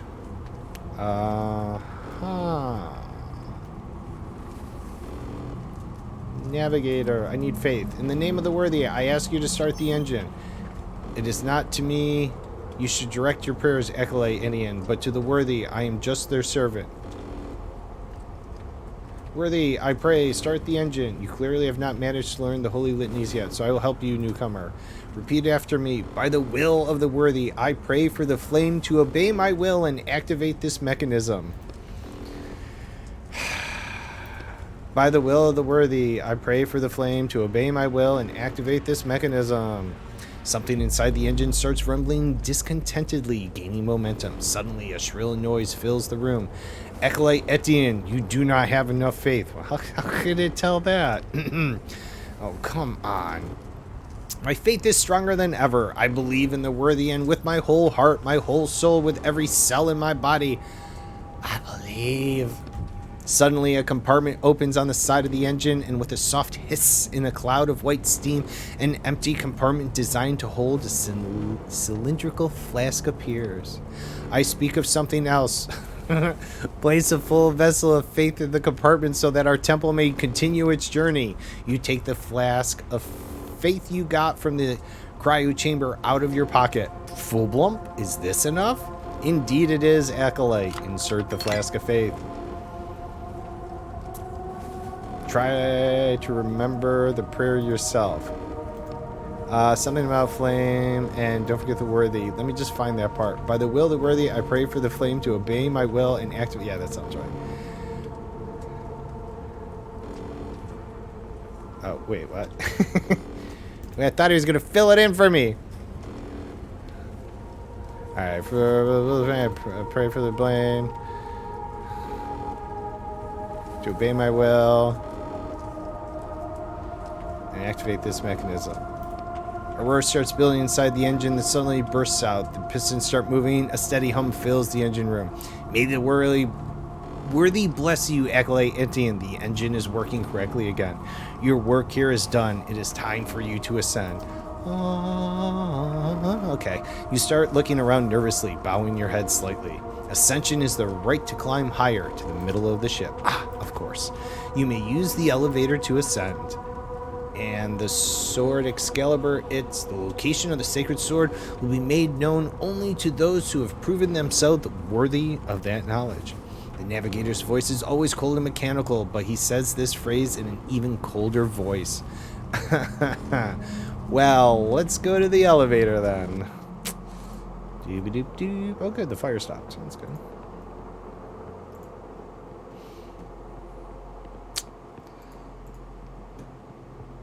Yeah, this is not a great ship to be stuck on. And we'll be back, as I'm assuming we're going to get more keys. Maybe not. Likely. Alright. So if there are 3 more books left, there's a good chance we won't finish this today, but we'll see. Do you wish to ascend to the middle level, brother? Yeah, let's do it.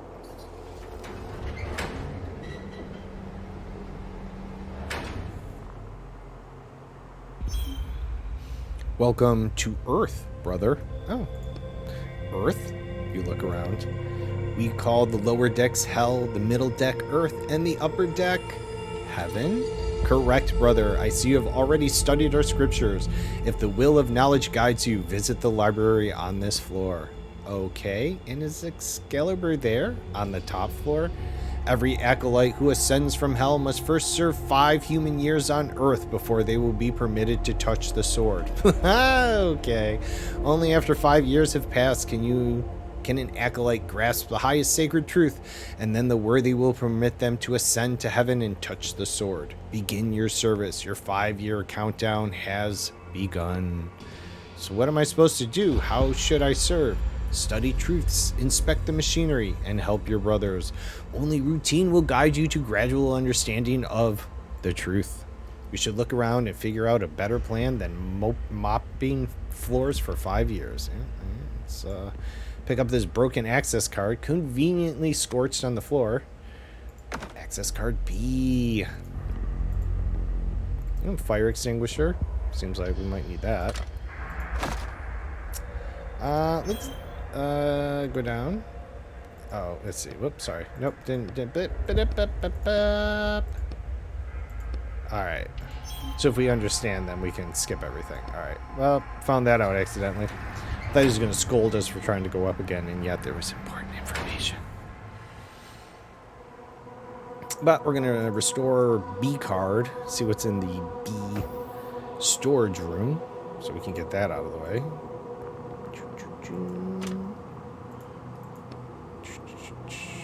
Oh.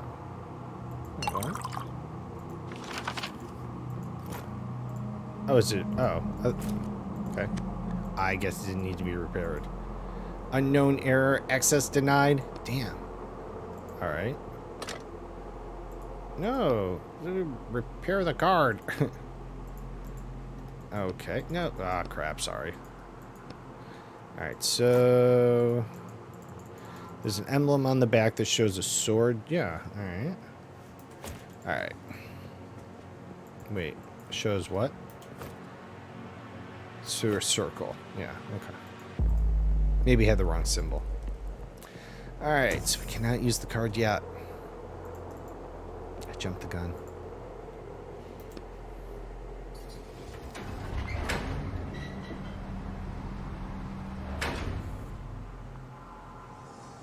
Alright, they didn't mention the library first, so let's do that. Oh. Well, I guess there's damage here too. I guess the engine must have really flared up. Let's use that fire extinguisher. You're so smart. Alright, let's see what the prayer says. If my hand, O worthy, prevents me from serving you, I will cut it off like a withered root. Let's write that down. I'll call it the sacrifice prayer. Are you sure you won't get them mixed up with such strange names? It'll be like that. Hash one open. Capsule. To hear the words of the past, recite the voice prayer. To lower the righteous sword, recite the sacrifice prayer. To alter the electric river's current, recite the spirit prayer. Okay. Capsule is stuck, but you see a twisted chunk of metal. We need a multi-tool, which we don't have yet. Let's get away from it in case it explodes. It exploded. Alright, so we can't get across. Yeah. Can't seem to do anything about that yet. Alright, so we might need the multi-tool in order to clear this. Can't seem to do anything else.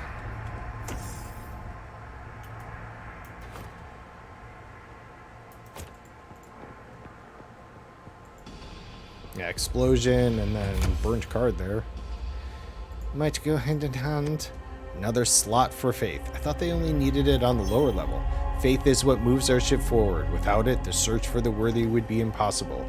It is needed on each deck of the ship, as well as in each stage of our lives. Okay. Fucking weirdo. Oh, good. The restroom's operating. Release words. Alright. Okay. Oh, access card. Derp derp. C. For a card. Ooh, broken toilet and another fire extinguisher. Oh, maybe we needed more extinguish. I don't have to go right now. Oh, well. Never know. Never know. Ooh, prayer. A prayer is carved into the wall in Gothic script. My strength fill the part of my body that you require most of all, O worthy. Okay, that should be easy to remember. I'll write it down as the Spirit Prayer.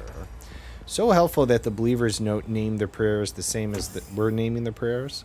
It seems so convenient. All right, let's go down. Let's see if this lady has coughed up enough faith. Like, pray harder, woman.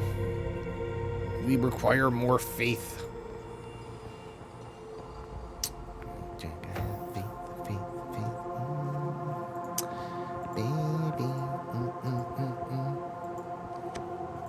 Use card C. Access granted. Woo. Alright. Locker. With junk. Floor. Alright, well, it's completely empty. I don't think anyone's lived here for a while. Okay.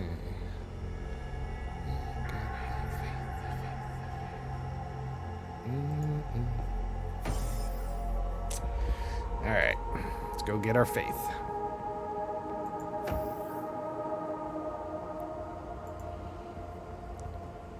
Yep. Great. More faith. Oh, no.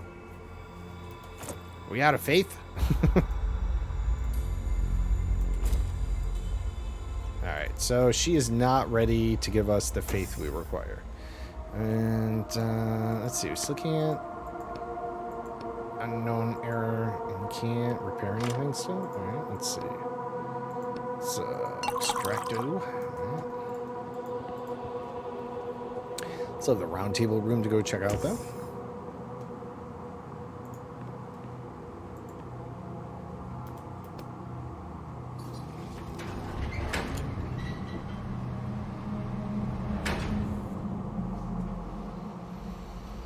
Alright.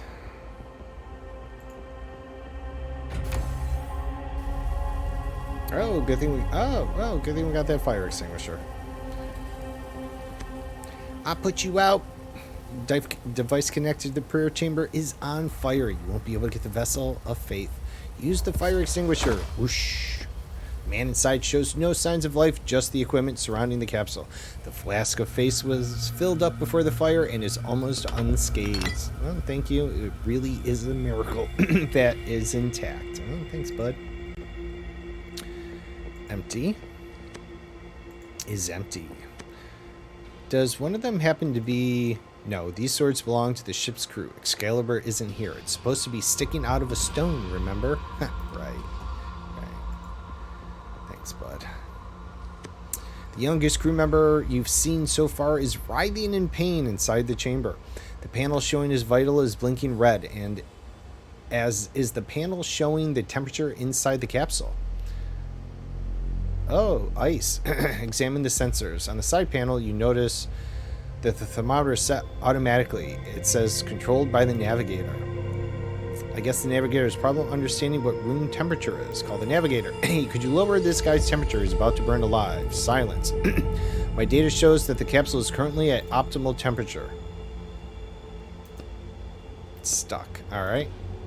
If a crew member is in danger, extracting faith or interacting with the capsule in any way is forbidden. Oh, okay. Alright. My data shows the capsule... Yeah, okay. So we need ice. Okay. Ice. Interesting. I don't think I saw a place for ice. Oh, though we have that room with other things we can power. There's an old man inside his capsule. His whole body is shaking. His hands are grasping the chest of his suit as though he's trying to rip it apart. There's a phrase flashing on the panel. Heart failure. Stabilized injection required. Oh, God. All right, we don't have a syringe either.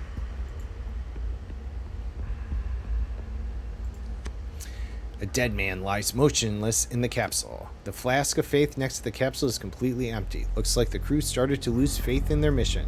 After so many years of fruitless wandering, I'm not surprised. Alright, let's move on. Wait, a second. Look what he's holding. You open the capsule and as steam escapes, you can see that the dead man's hand is grasping a tape reel. We should listen and see what's on this. I don't know how, though. Oh, maybe we go home? Oh, no, we can't take it out. Middle-aged man, the flask that usually holds faith is empty. Alright.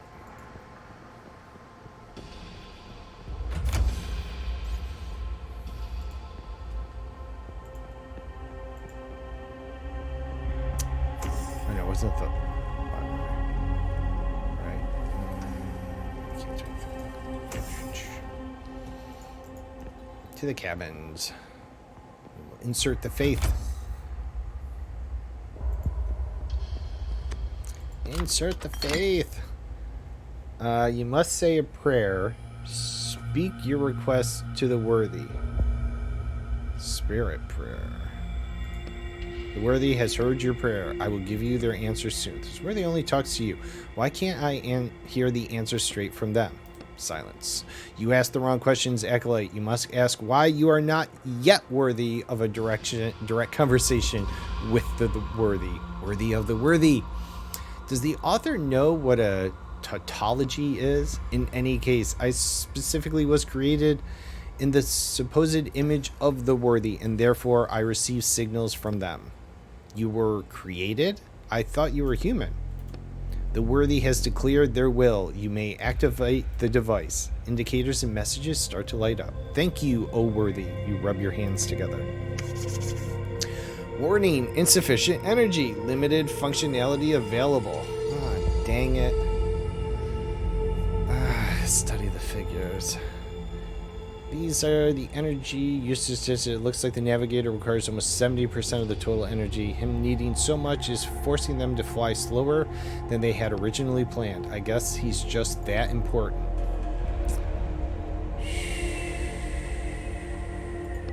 The infirmary compartment is not receiving the required amount of energy. No access. We need to reduce the ship's energy consumption. Let's go figure out how to do that. The kitchen. The kitchen compartment is receiving the required amount. Access granted. Alright.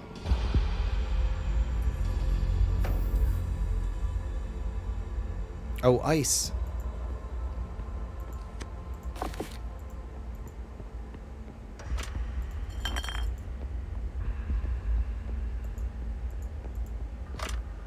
You see a huge metal door frozen shut at floor level. Try to open the door. You pull on the cold handle with all your strength. No results. Yeah, that's not going to work. Maybe there's a knife somewhere in the kitchen. A knife? Are you joking? You need a sledgehammer and a chisel to break this ice. Or an ice pick. Sure, there must be an ice pick around here. For all that space ice climbing they do. It doesn't have to be an actual ice pick. There must be some kind of similar tool here. I don't see anything in the text. Maybe you should ask your neighbor. I think my neighbors all hate me now, but I'll try. Yeah, all right.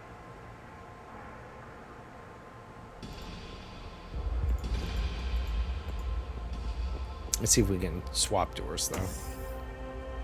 Or do too much else? No, not the restroom. Armory? Alright, that's weird. Armory needs less power. That's alright. Whoa! Alright. Okay. Let's grab the prayer, though. Always need them prayers. Another prayer. And the voices of their disciples will resound along the Black River from shore to shore, from source to mouth. Let's write that down. I'll call it the voice prayer. Lasers. Nope, we're not going to touch them. We're not an idiot. Insert the flask of faith. On the side of the master can, you see a control panel. Examine it. The panel inside. Bleh. The panel is inside a decorative metal frame with a floral motif. How does it turn on? Maybe it runs on faith too? You look under the panel and see a familiar empty compartment designed to fit a flask of faith. Oops, I didn't mean to touch it. Yeah, I didn't really want to touch it. The tip of your finger is slide across the screen. For the first second, it seems like nothing is happening, but in the next second, a substantial static shock runs through your finger. Ow. As soon as you pull your finger away, a message says insufficient faith. Yeah, of course. I mean, I kind of figured that out myself. I thought it was going to just say no faith, but hey, whatever. Ooh, a bed. Yeah. Take all your stuff. All of your stuff belongs to us. Documents. Part of a note. It underlines the fact that there was a sharp increase of suicides on Earth after our crew took Excalibur off the planet.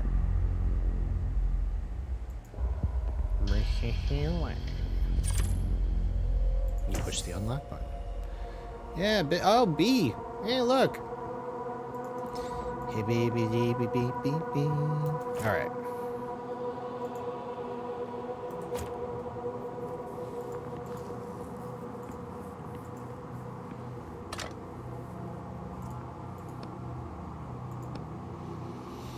Oh, perfect. All right, we can make the space multi-tool now. All right.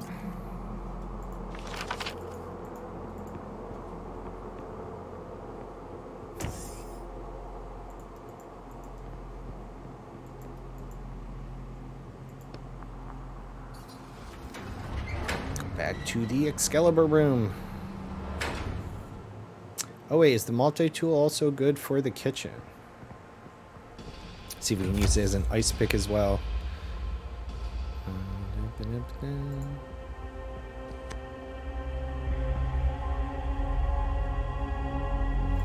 wasn't anything else in there, right? We'll just look real quick. See, I thought we were going to get out on that side when we went through the ventilation shaft. Access card. Alright, touch the beams.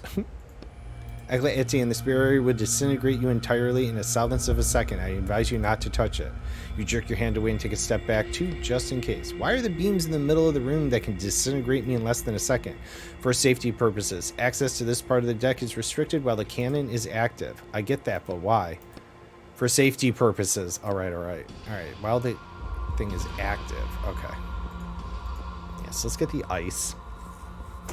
Maybe, with the multi-tool. And then we should be able to take care of 2 of the people in the round table. So we need ice.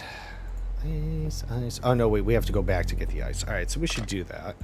All right, we need a pickaxe. That's right. So we have the multi-tool. Let's go back and get a pickaxe.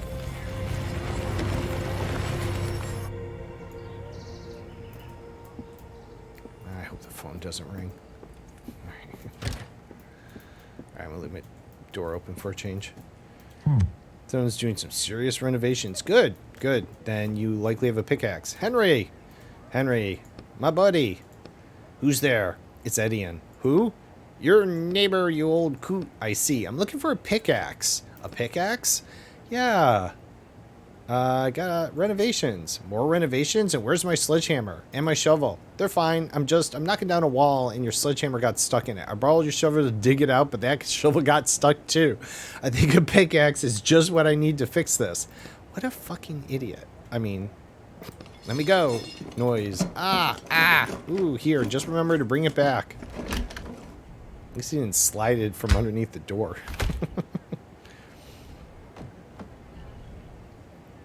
I don't think we're ever going to return any of this stuff, to be honest. Beer bottles. Alright, I really don't want to fuck this job up.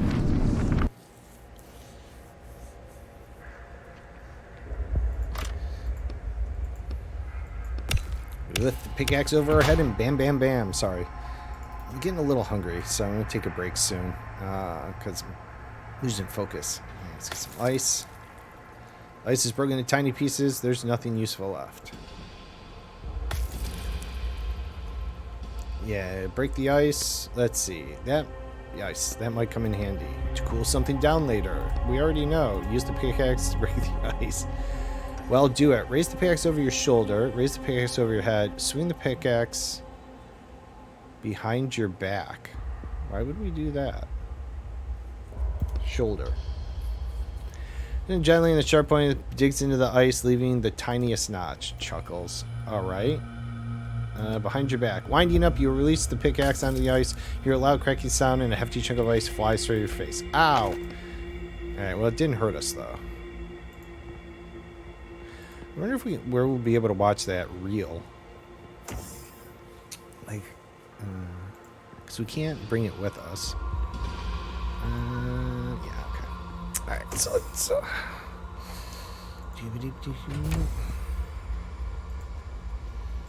Alright, hot cryo capsule.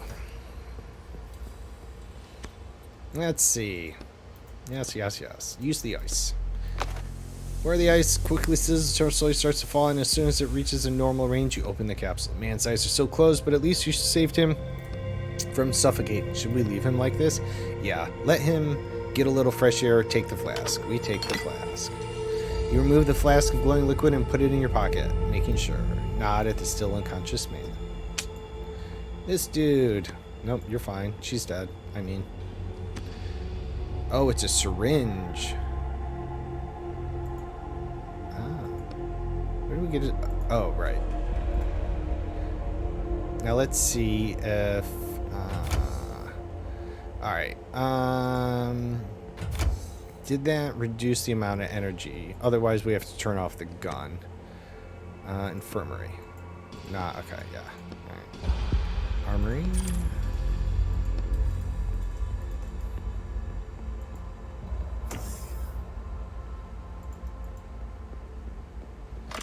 Insert the flask of faith.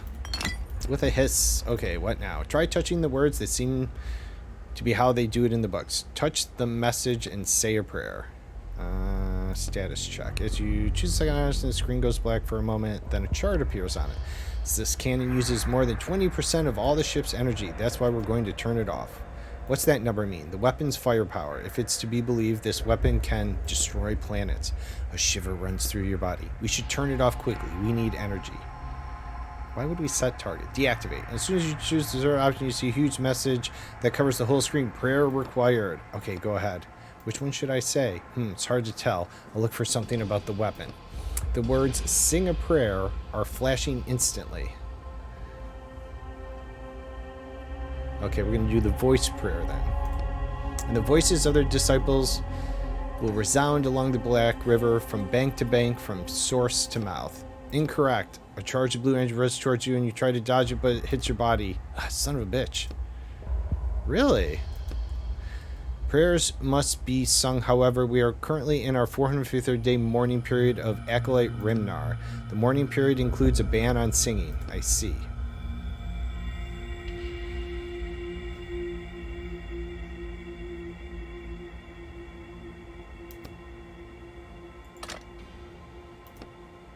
Alright, are these all gonna fail? Okay.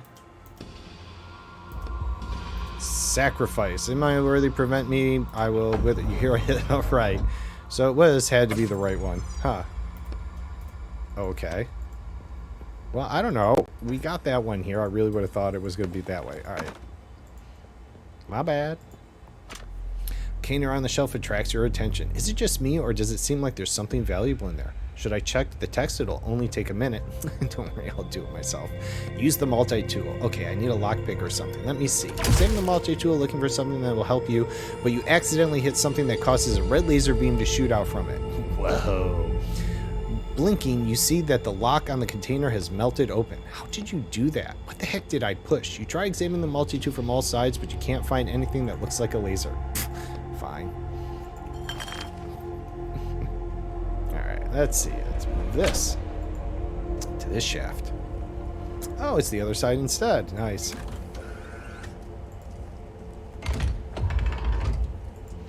Oh, the audio reel. Reels. Oh, okay. Oh, so now to play one. Can't open it. Empty capsule. Looks like someone already took out the audio reel. Yeah. Oh, okay. Oh, playback. To activate the playback device, insert Faith into the compartment on the panel, brother. Why is it always Faith? You should really understand how this ship works by now. Yeah.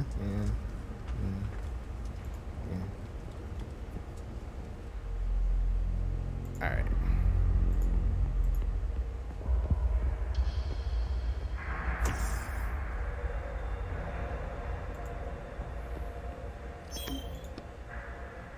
Yes, infirmary. Thank you.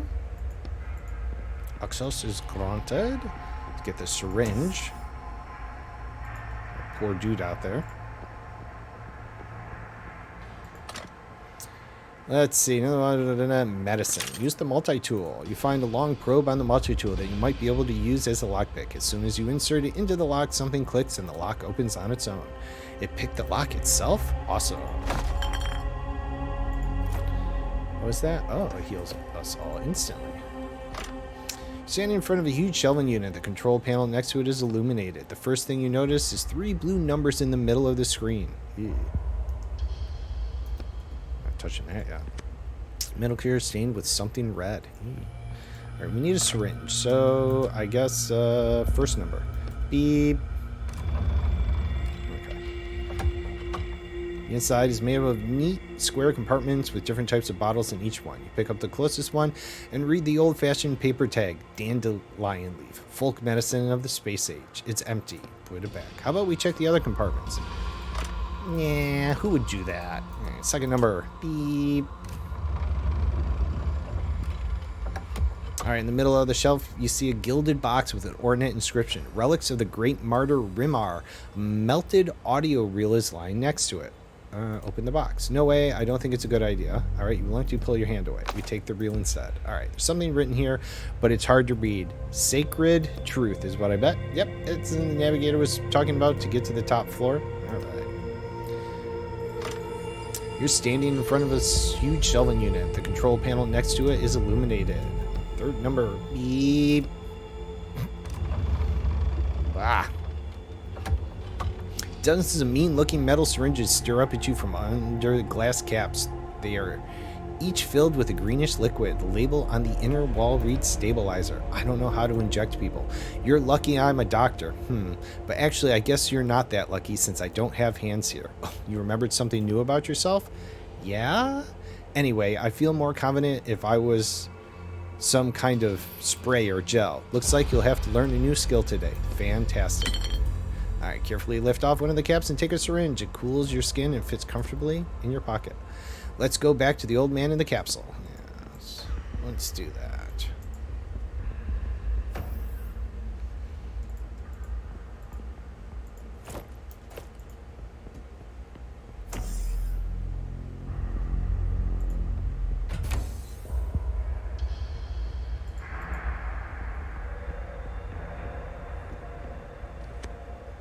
Use the syringe.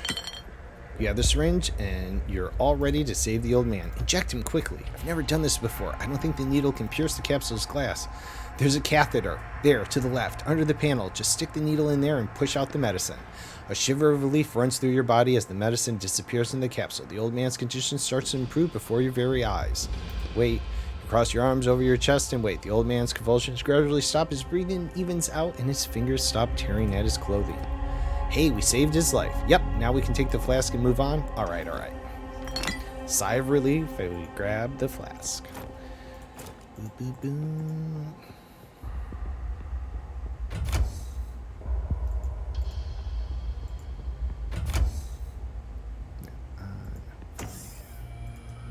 Oh, no, wait, yes.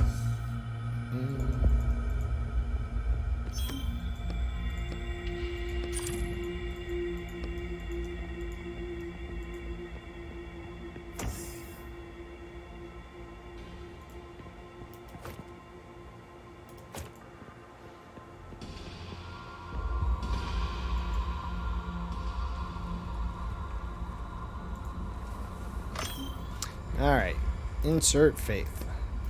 Insert faith. You must say a prayer. Speak your request to the worthy. Let's go with the voice prayer, because we want to... You may activate the device, yeah. It looks like we can use this machine to listen to the audio reels recorded by the motor crew that might be useful info. It's just an ordinary audio player. Wasn't there anything like that in the book? No, although considering where we are now, nothing should surprise me. Before... I just want to double check to see if we can repair the damaged reel. I don't know. Just check real quick. Probably not. It's probably going to be a long waste of a trip. But...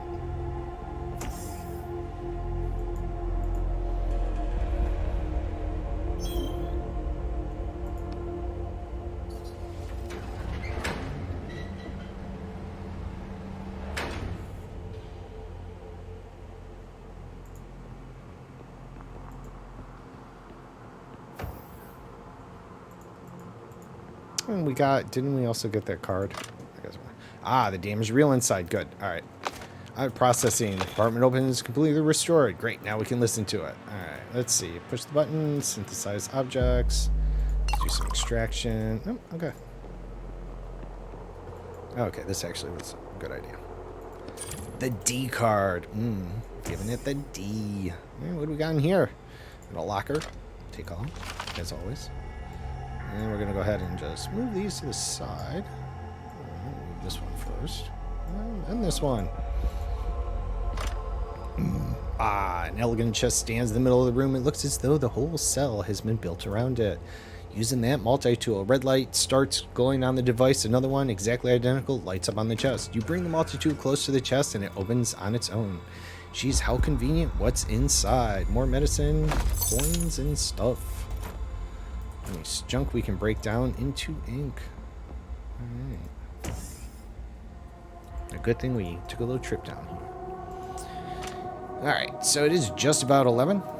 My time anyways, so we're going to take a quick break. I'm going to get some food. I'm a little hungry. I did eat breakfast, but I seem to be waning on my focus, and that's usually because I get hungry, which is exactly the case. I can feel it in my stomach. I'm like, I'm hungry. So let's get back up. Listen to them reels, but we'll do that after the break. I'll just get back in position here, so I have to run back at that point.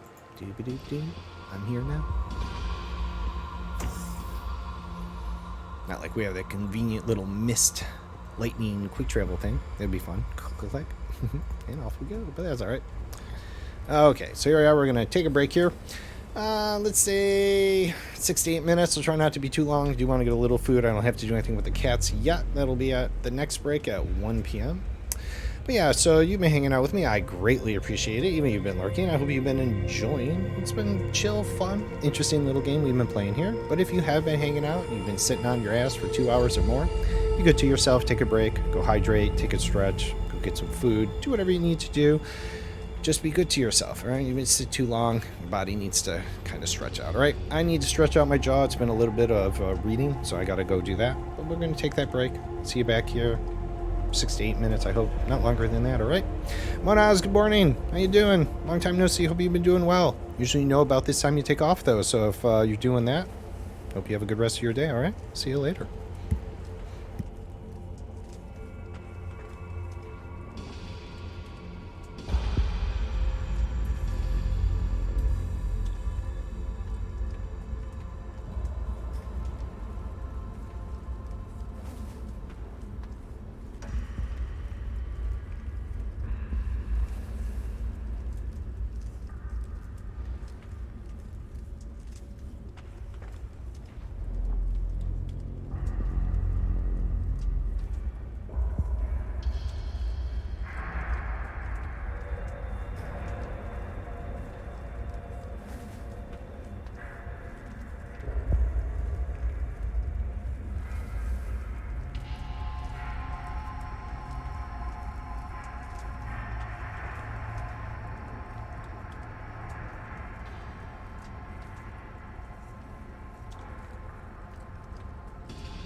Alrighty. Doo-doo-doo-doo.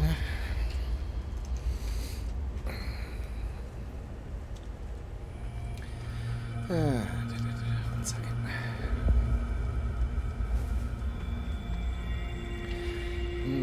Small PB&J sandwich and some chips. Should chime me over.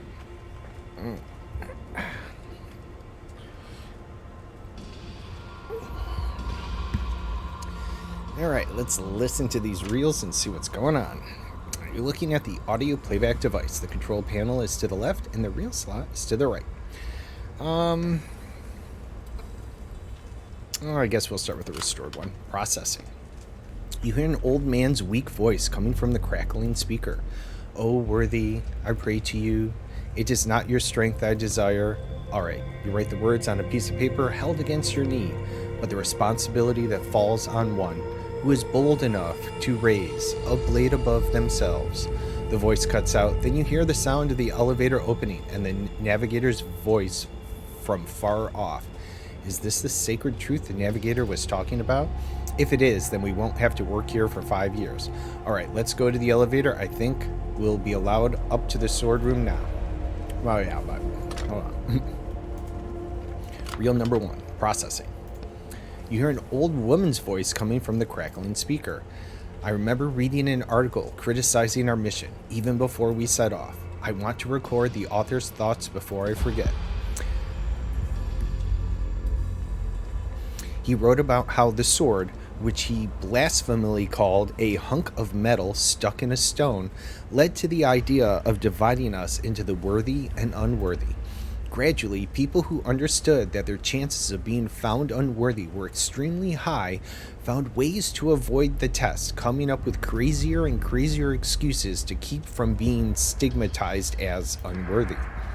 This hunk of metal, which allegedly got stuck because of shifting stone slabs, caused a general acceleration in the development of interplanetary travel, which eventually led to our departure. However, sometimes even I begin to wonder." The recording cuts out. I don't know, it said hiss, so maybe it was like crackle, but it said hiss. Reel number 2, processing. Warning, the material you are about to listen to was recorded on Earth, and we consider it to be against our faith and our mission. You hear a middle-aged man's voice coming from the crackling speaker. "In my attempts to analyze the influence of faith on our technology, in light of recent events, I came upon an interesting detail. After all, behind all technologies stand the Lent machine, which has proven 2% error rate." That's what I get for eating fast. "That means there's a 2% chance that the base algorithm that every machine, every computer is built on, is capable of making a mistake or failing. The uncertainty and unpredictability that this fact imposes on seemingly faithful and reliable machines creates space for superstition. What if I pray and the mistake doesn't happen? What if I perform a ritual, cross my fingers, and the mistake doesn't happen?" The recording ends. You're looking at the audio playback device. Alright, we will now leave. Now, let's see. ABCD. Listen to all the reels. I think we're good. All right.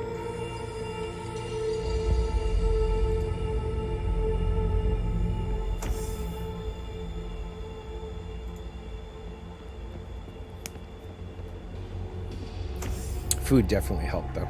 Oof. Alright. You wish to ascend into the lower level? I believe I've grasped the sacred truth. I am listening, Acolyte. You clear your throat, glancing superstitiously at the paper in your hand. O worthy, it is not your strength I desire, but the responsibility that falls on one who is bold enough to raise a blade above themselves. Silence. That is, indeed, the sacred truth. It must be understood by those who decide to touch the sword and be declared worthy. I am amazed that you were able to grasp it in such a short time. Well, I am prepared to uplift you. Well, sorry, I don't know. That's it. that intrusive, but I decided to feel like he cut in that way. Are you sure you're ready? Nothing left undone here? Yeah, that's I opened all the compartments. Yeah,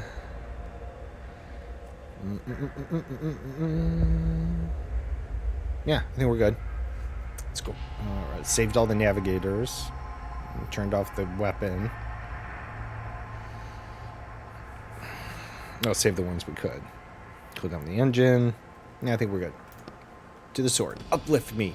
It shall be done.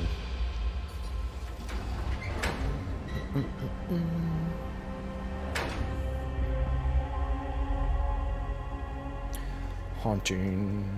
Alright. Ominous. Ominous. Oh, server room. Yes, a place I'm all too familiar with. The door is locked. A sign on it says Supreme Navigator. I guess what I know we're going to assume. Oh, Acolyte Indian. What now? You said we could touch the sword. That is true, but you have been given a more important task right now. Go to the navigator's cabin. First, you notice a panel sliding back on the wall to reveal a weapon hidden behind it. That looks familiar. You automatically touch the back of your head. I'm going. Okay.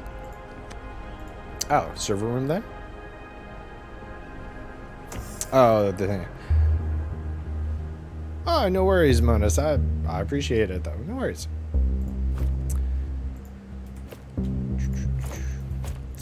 Alright. This is telling me we have that I haven't... Oh, one more. There we go. Alright, let's see. What do we got?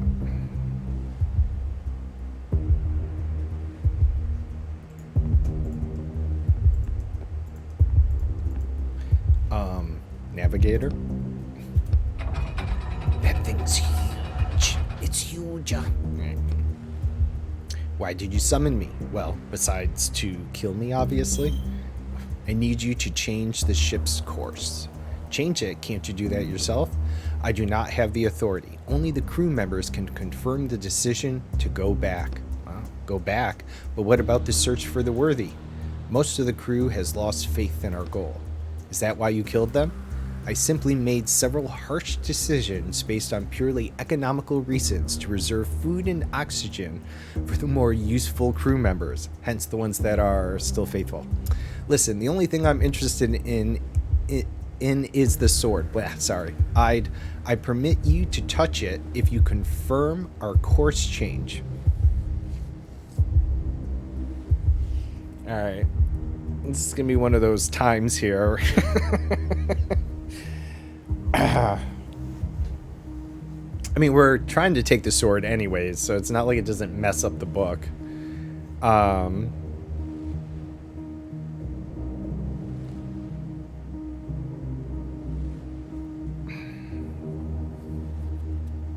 You know what I didn't move around was the Lumia screen.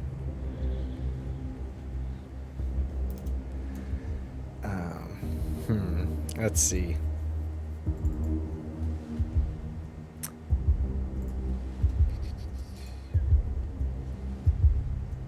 Where is this?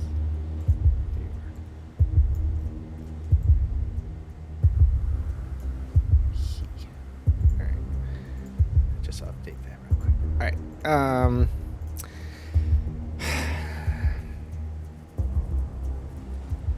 This is one of the times where the paper should kind of chime in. I don't know how the book was written. He does. Like, was it meant to continue on course? I mean, obviously we mess with the books every freaking time. It seems so harsh to say it doesn't affect me anyways, which we're trying not to be so blasé about the characters. Like, we're supposed to feel that they have depth, and so I feel like we're gonna have to say we won't change course. Then I am afraid you are no longer needed for our mission. Well, we'll see about that. You roll up your sleeves. Oh, hell. I was wondering why it was giving these health packs with so much.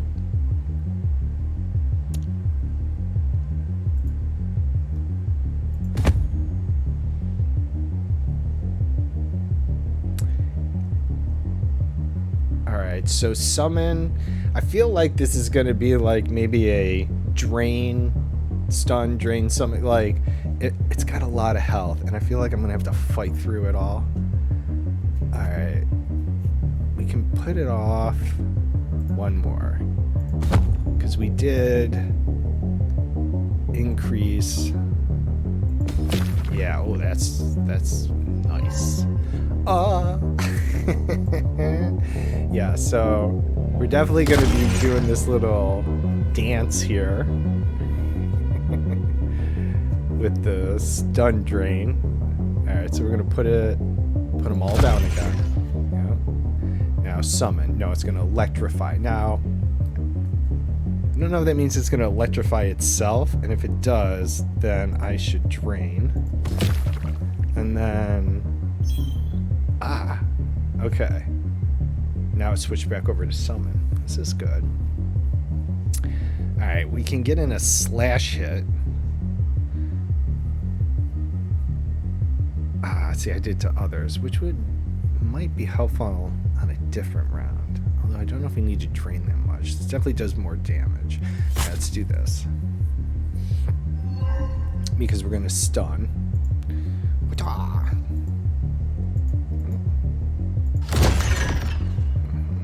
And then let's see.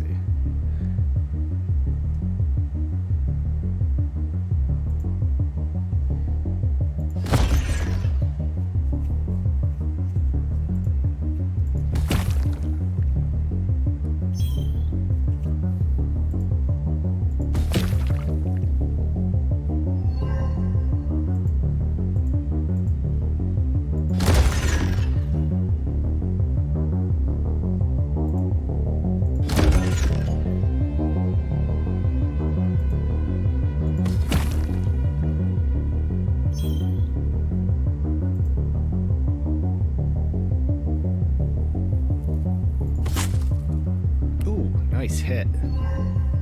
Oh, we're gonna take it down with these 2 stuns. Perfect.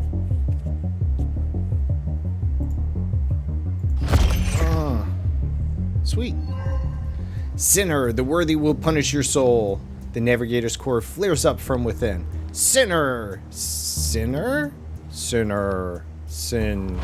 The navigator's voice cuts out in the middle of the word. Suddenly a siren starts sounding. Get to the sword now. He awakened the whole crew and they'll be here soon. Fuck. Did I choose the wrong one again? Reserve power activated. Total system reboot in 3 minutes. Hurry, Edian.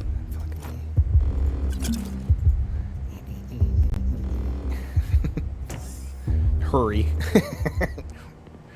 Warning, Sinner on the upper deck. He's already back up. No time to waste thinking about that. Head for the sword.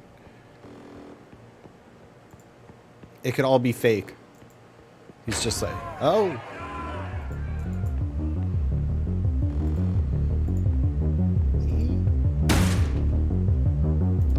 They'll break through any minute. The sword draws your full attention. The majestic hilt gleams in the light and the sharp blade disappears into the thick stone. I'll try and use my hands to pull it out first. Right. Maybe out of all the people in the world, you're actually the worthy.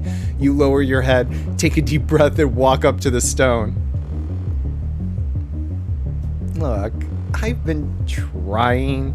So, it may not have any impact. Who knows? But just to say, in the first book, I made a rash decision to drive a taxi myself.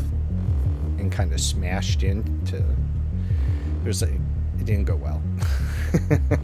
I feel like had I not done that, it may have ended differently, and so that caused us to not leave with the object as intended properly. I don't want to spoil too much, you know, in case. And so we got scolded for that. So. I feel like sometimes things work out a little different. But since then, I've been trying to be a better character. And, you know, it's gone okay.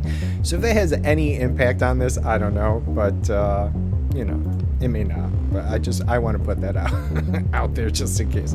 That was sarcasm. Find another way to get the sword out quickly. Your hands feel like they're filled with strength, and lightning seems to flash inside you. You're wasting time. Wait, I want to make sure I'm ready. I'm going to click on it. I am worthy. What are you mumbling over there? Can't we use a laser or something to cut it out of the stone?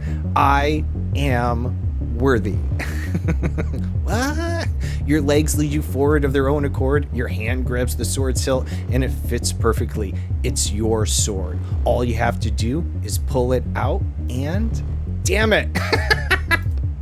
Your muscles burn, but the sword doesn't move an inch. Can we please find a laser? All right. Now we're gonna jiggle the sword. There's no way it can be stuck so tight in this damn stone.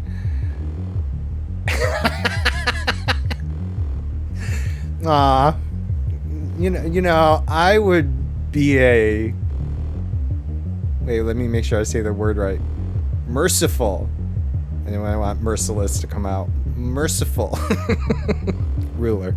Anyways.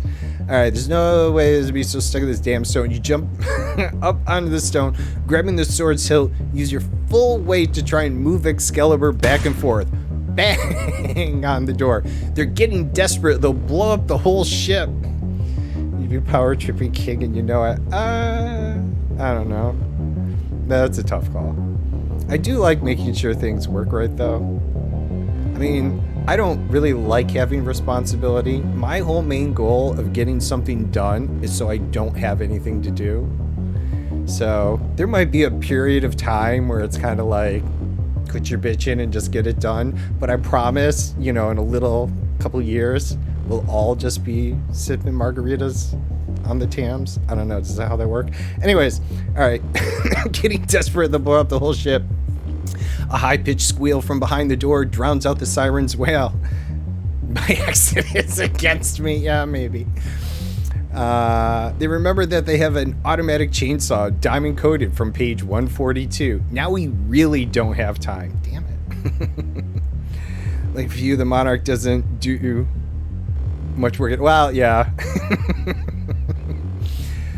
Good old sausage fingers there. All right, now we really don't. All right. Damn it all. Glaring at the stone, you fumble around in your pockets. Use the rag. Use the metal parts. Or use the pickaxe. I'm going to have to go with the pickaxe on that one. I didn't actually examine the rag. Like, was it a magical rag? Why did the rag come up? Or is it just picking random things out of my inventory? Alright, we're going to use the pickaxe. It's stone. Pickaxe glints in your hands. You wind up. What is this? It says, you know, lift a weapon above your head too, right? So maybe this is it. You wind up and strike the edge stone. A big ragged chunk falls to the floor with a crash. That's kind of unfair, but pretty efficient. I need to get that sword out at any cost. The shouting behind the door gets louder. Pickaxe striking sound. The sword lurches forward. You throw your pickaxe aside and manage to catch it at this last second. There are still bits of stone on the blade, but all in all, Excalibur is free. You're fast. Seems like the stone got pretty worn out over the course of their journey. You try to raise Excalibur triumphantly, but it's too heavy. Beside, the saw's sharp teeth are tearing apart the thick steel door. Oh, that's right, their saw. I'm like, what saw is it fucking talking about? The saw's sharp teeth are tearing apart the thick steel door right before your very eyes. Time to get out of here? Time. You grasp the sword with all your strength to get out of here. Leave the book. Oh my god, did we successfully do this? we got the sword. We only fought the navigator. We didn't actually... You wanted it, you got it. Better condition than most things we've delivered. Oh. Sorry. It does all that, and then it's like, you close the lid. My bad. Oh, see, I'm not even doing that. I guess we had the blessed... Alright. Thing outside the box. Actually worked this time. Don't try to be too helpful. I don't know. Find the neutral ground options. Uh-oh. That can't be good. Alright. Did you get the item? Yeah, I got your item. I got your item right now. Alright. Yeah, we do investigate the door down here. Apparently, this was another writer that lived down here, but we didn't know that. And you get some sleep. Now I'm exhausted. Well, do you though? Or do we need to investigate who broke into here? Hello? Hut! Nope. Screw you. Screw you, phone.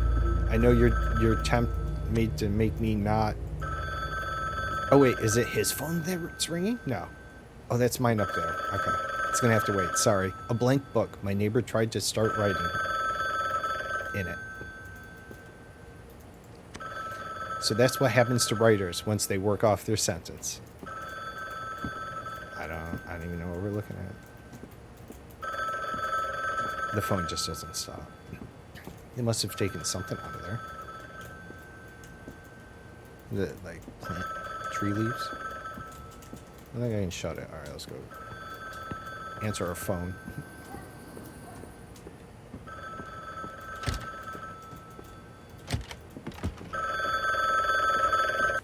Hello? Oh, female voice. Edian, you called. Did something happen? I called you? Yeah, I was away for the weekend, but when I came back, there were 15 missed calls on my machine. I figured something must have happened to you. Damn, looking around at the empty beer bottles. Hey, I'm sorry. I don't know what came over me. I apologize for bothering you. Don't worry about it. Well then. Goodbye, I guess? ... Yes, goodbye. ... Hangs up. ...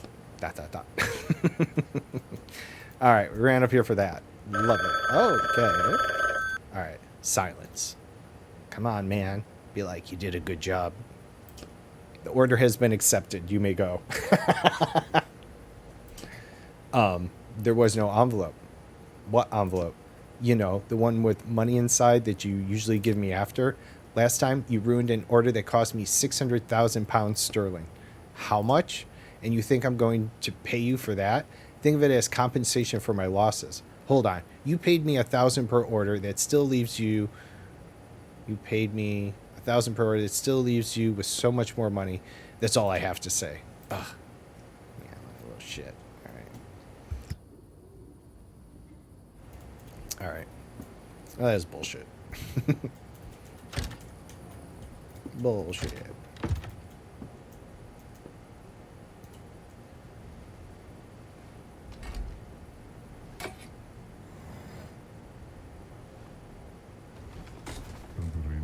It's been a tough day. And then it'll be like 3 weeks later because... Can I make a game request? It's a short game. Oh, sure. Yeah. Sorry, Sonny. Did I miss that from a couple minutes ago? I did. Sorry. Yeah, you can... Better to pop it in Discord for me because, you know, there's chat. I'll get it lost. But, yeah, and it... all the better if it's on Xbox for me, but I can always pick something up. I don't care. I see no way of flowers. Place looks a little cleaner. See, like, time just randomly passes. Alright, let's see. Choose an upgrade. Increase damage, which is okay. So, interrupt enemy. What's the dip? Stuns all enemies when damage, right? So it must prevent them from using it again the next turn, like they do. I'm not really sure what interrupt is. And I really wish... I mean, the damage has been okay. One damage kind of gets me out of things that I need. I don't know. I'm gonna go with interrupt. I don't know what it does, but it's the choice. Plus the phone spotted. Oh, hey, we rearranged the... Oh, man, we got a lot of plants. Ah, this smells wonderful. I bet you it does. Fine. Hello? Silence. There's a job. Yeah, are you gonna pay me this time? I'm ready. Silence. Anything else? Silence. No. Silence. The order's at your door. Hangs up. He sure is strange today. Bing bong. Just keep checking out. And I love how they run away. I don't know if I could actually try and get to the door beforehand. I never actually thought about that. Try and catch It's him. easier to get a new Like, one. ah, goblin.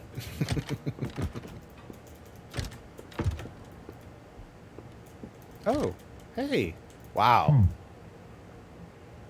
Okay, well, not spacious, but I'm surprised we went all out on these plants. Like, like seriously, where did this come from? Easier to get a new That's enough for today. I'll try. Oh, so I get another upgrade, but I can only do one per? And maybe that's... okay. Because I think I forgot to check it the other day. And thank you for Subsy there, Sunny. I appreciate it. Keeping Subsy happy there is also important. I noticed no one's mutated Subsy in a while.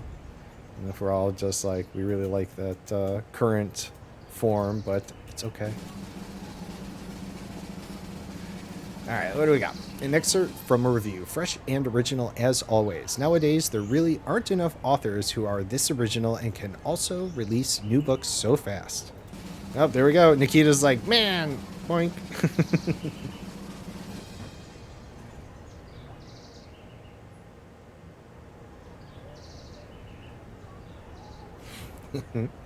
Yeah, we kind of changed color, but we still look pretty cool.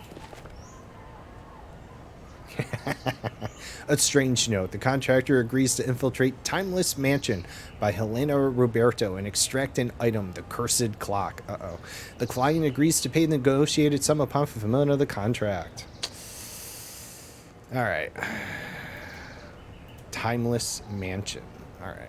We don't get to see the author's face for some reason. Sonny, thanks for feeding Subsy yet again. Are you gonna fight Subsy?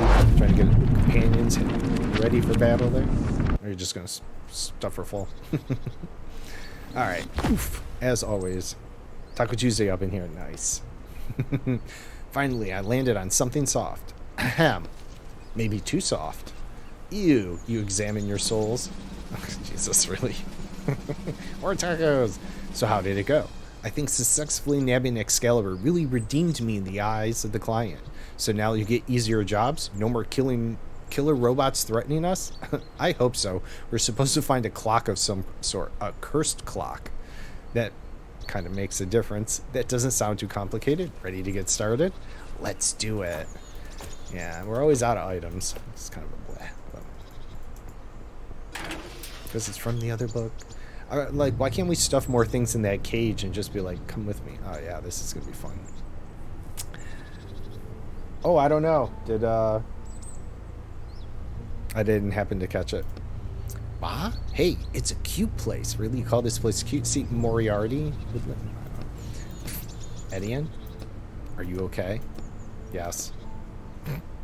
No. This place looks horribly unpleasant. Alright. Okay, so we can see crafting. Yeah, okay. Rag was going to do us. Let's just bust into the basement door first. Holy crap, what the? Oh god, oh god. A woman runs past without even glancing at you. I trapped him. I trapped the monster. Run away. Monster? So the job didn't get easier. Crap.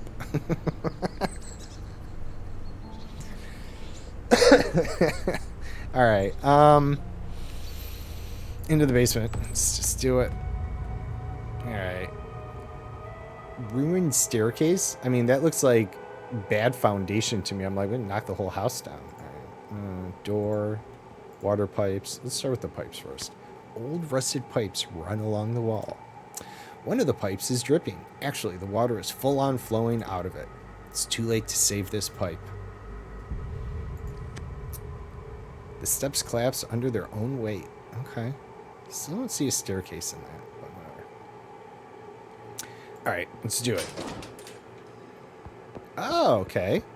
Well, yelling into the air. Damn girl, get back here and let me out. I'll find you and your friends too. Do you really think this cage can stop me? Is this the monster? Who are you? Man pauses and stares at you. Damn. Edian? Oh, we know this dude? You know him? Edian! The man's eyes seem to burn through you. You look away, but not before noticing that the man's hands are trembling with anger. I think we should get out of here quickly. Stop right there, you bastard.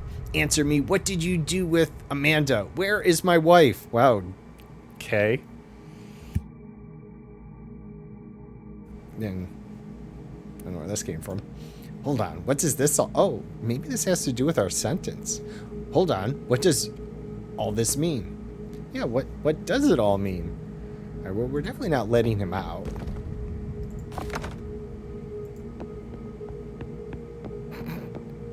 Yeah.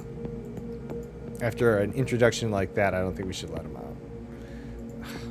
Okay, let's see. Best not to open that door. All right. I tried to direct him in the best way, but he was like, nah, we're not going to do that right now.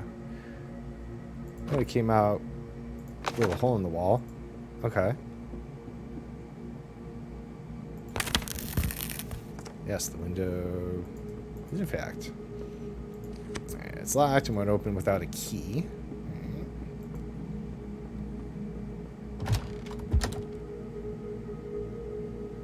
Oh, well, I guess we could have known whose place it was if we came in the front door, but instead went through the basement. Why does that fellow in the basement know you? This book. I wrote it. What? What do you mean? I created this mansion, but I was arrested before I had a chance to finish this book. So how did your client get this book then? But we've only been stealing from books that are on the market. I imagine the rights to it went to my publisher, and they decided to have another writer finish it. So that's why the dreadful man in the basement knows you. You created him. Yes, but not like that. It was the story of a generous aristocrat who lived in a beautiful mansion with his wife. You definitely wouldn't catch me writing about a murderer in a blood-soaked basement. Do you think the new author changed a lot? Looking around, I think so, yes. Who's this Amanda he mentioned? Is she here somewhere too? She's not here anymore. It's better if we talk about that later. This clock wasn't meant to be here either. Let's take a look, since it's what we're here for.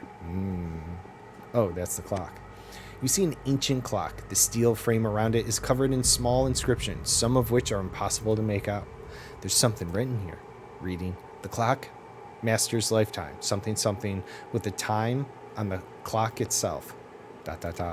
It's too bad it stopped. I'm guessing we need to bring back a working clock. ... Edian? Yes, a working one.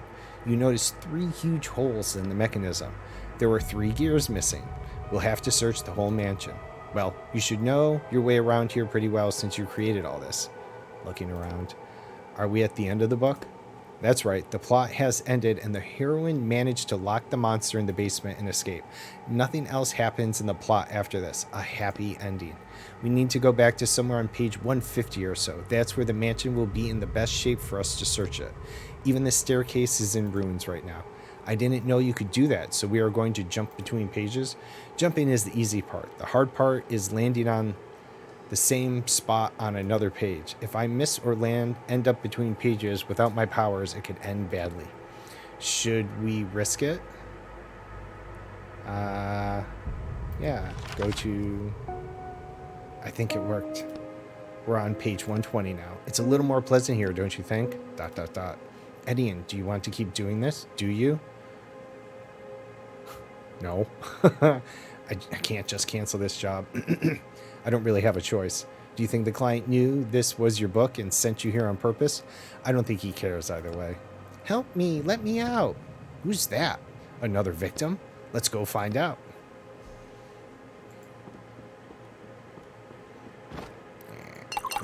All right, we have some stuff, but we're going to need quite a few things here, all right?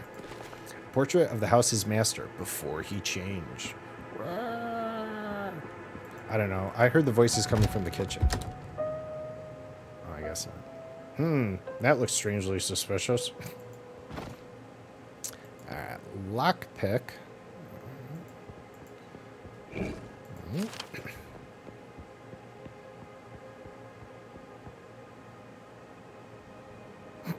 So I'm just going to stand next to this. Master is clearly not a modest man.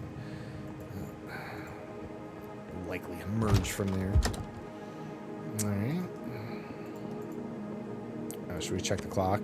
Oh, go to 2000, insert a gear. Alright, let's see. The upstairs, likely. Hallway. It's already open. Oh, oops. Let's see. Box. Empty box that smells like tobacco. Desk with letters. One of the master's letters. It's an invitation to a ball hosted at his mansion. Okay. Yeah, right. Study door. Ah, this is the mansion master's study. It's so sparse. Apparently, whoever rewrote your book didn't know much about creating pleasant settings. I don't think it's all that bad. Oh. Meaning we wrote it. Desk with gears. These gears won't fit in the clock.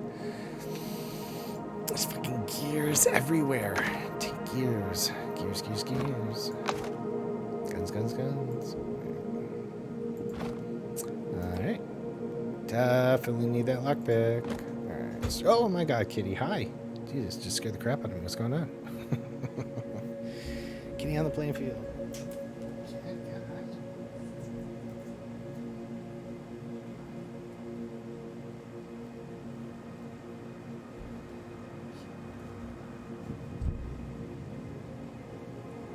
Thank you for the donation, your continuing support for Science Saturday. We're going to be really close. I'm looking forward to it. So I have like a week and a half to go, so there's a good chance we're going to reach that and eventually work out a good Saturday coming up to do that.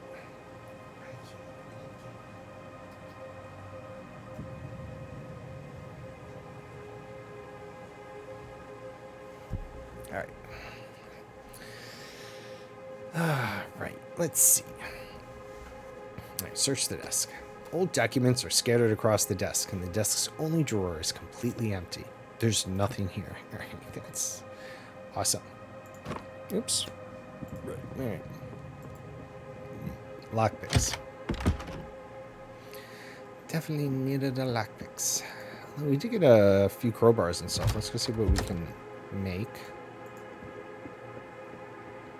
It's like woman screams. We're like, let's go investigate that. Checks out everything else in the house. Ah, shucks. All right. I'm not going to make one yet. We know we need the lockpick, and we'll likely find more tools, but we only have one. See if we find more metal first. But obviously, I'm going to make a rash decision at the moment. Alright, so apparently I have no idea where this woman screamed from. Oh, okay. Hey, anybody. Hey, Jonathan, guys? ... Sorry. I really asked him what else to do when he does that, so ... it is. Into the basement. ... Take all... Oh, the window is still boarded up back in the day. Alright, let's check out the basement first. Like, don't worry, lady. Alright, let's see the locker. You look at the empty cell. The scratches on the floor and chains hanging from the walls make this a frightening place, even without... I wonder where our monster is in this time. I think we're better off not running into him. It looked like he was ready to kill you right there and then. Do you think the new author made him like that? No, nothing's changed there. Oh. But he's not supposed to hurt the other characters. You examine the manacles on the wall, and this change in him bothers me. He apparently dove into his own book. Well, we got another set of tools. And I'm going to say he fell in love with his own character. Maybe. And, yeah, you know. Alright, crowbar. Okay. Alright, so in this case... Oops. I think we'll go make the crowbar first then. We need to get another set of tools. Hopefully we'll get a few more pieces.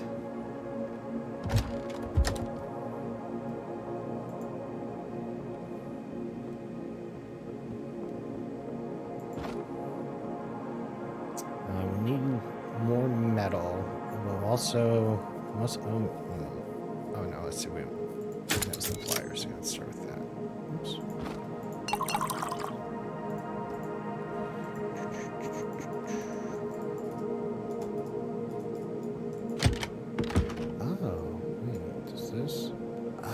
Right-clicking, I can drag him. I didn't realize that. Oh, I can make him move faster. Faster-ish. He doesn't jog and then walk slowly. All right, nothing standing on ceremony. You probably open the boxes with a crowbar. All right, so it was just supplies. Well, I mean, I made a call. He was wrong. You can still make the pliers, though. So I'll likely need those first. Alright, so again, still not here. This is a really strange room. Is anybody there? Help me, Jonathan! The voice is coming from behind those shelves. I hear it. Dun, dun. Oh yeah, look, there she is. Hello. I am none of those people that you were calling to. Just let me check out this writing desk. Don't mind me. There's nothing of interest on the desk or in the drawers. Not in this time, at least. Alright. Hold on. Let me just look around, lady. Before we get into it. Alright. Hello. Oh my god, who are you? I'm here to help.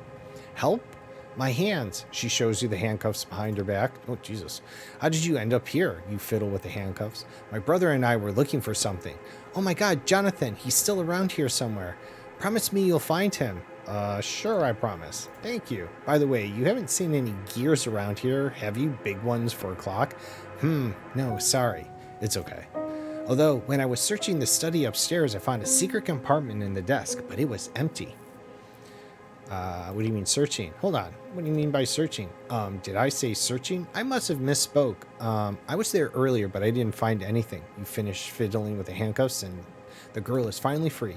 Did you check the false bottom in the desk drawer? No. Well, you should. She rubs her freed wrists. Well, an awkward silence falls. I think it's time to get out of here. I'll take care of your brother. The girl nods briefly. She looks around the room for a second and with barely noticeable disappointment, disappears behind the door. More of your characters? They seem fairly well written. Really bad at lying, though. No, I don't know her. Okay. Well then.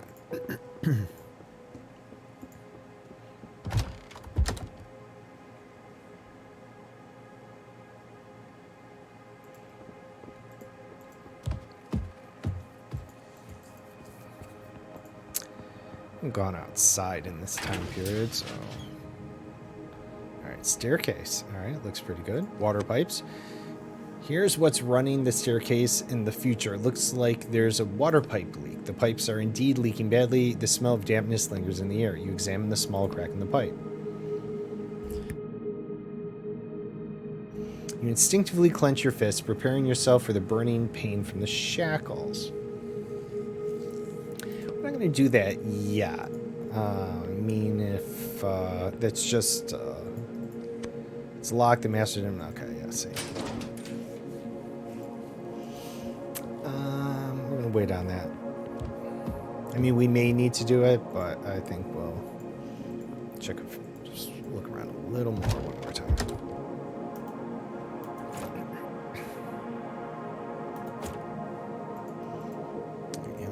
Let's get that ink bottle. If I'm going to spend the ink... Nope, we're going to... Oh, we got enough. Great. I don't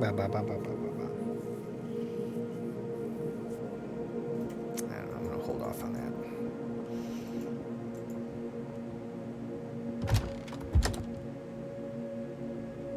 There's nothing else in here. Alright. It looks like... yeah, we can't make that yet, so it doesn't matter. Oh, but... She said false drawer. Wait, hold on. Alright, so this room.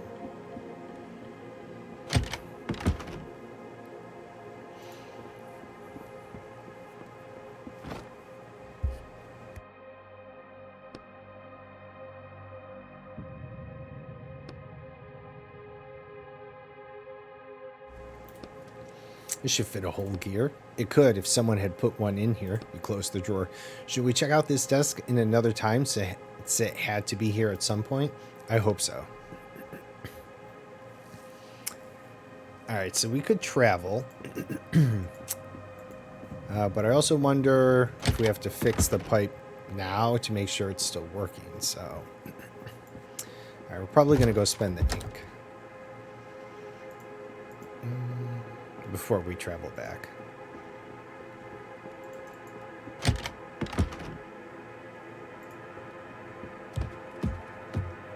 Of course, it also may not work. this was the way.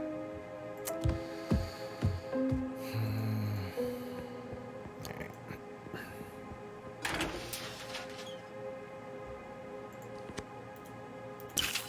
We just need a little bit. It's not a huge hole. You place a small drop of your ink on the crack in the pipe. The ink slowly takes on the appearance of properties of metal. Come on, faster. You grit your teeth as the pain from your shackles burns you. I think that's it. The crack's gone. Phew. You exhale and pull up your sleeves to look at your hands. Are you all right? Yeah. It's best not to show what you see to Roderick. You push your sleeve, wet with blood, back into place. We should go check on the staircase in the future. I hope this works. All right, so...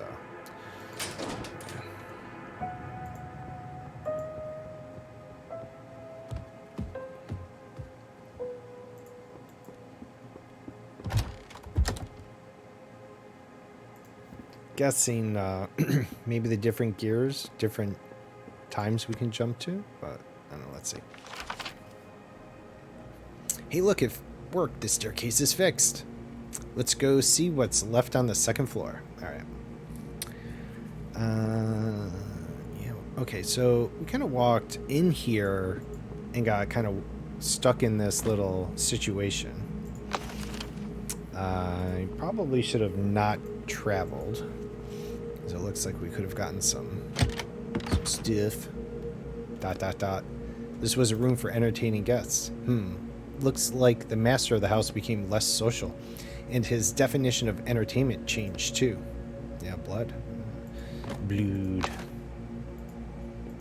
Table with papers. Ah. Wire cutters.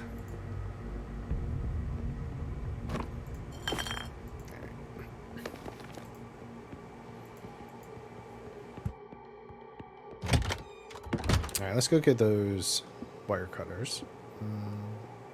This was the front door, and we did come in this door, though we did check that. We just hadn't checked that. Primary room, but we couldn't. Let's do that.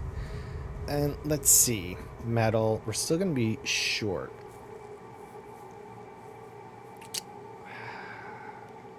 I'm going to take the chance.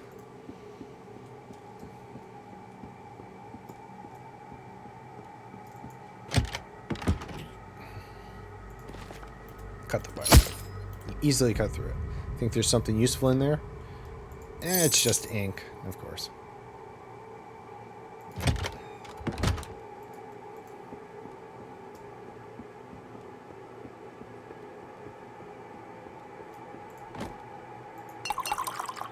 So we need another set of tools. Damn.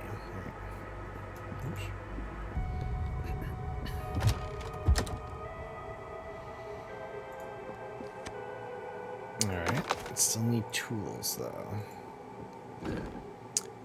Oh, pry apart the rubble. Use the crowbar, pry apart the heavy stuff. Open the chest of drawers. Ink. Alright. Still look for them tools. Oh, a lot of gears and broken stuff. Let's see. Ah, the tools. Great. We can get our lockpick finally.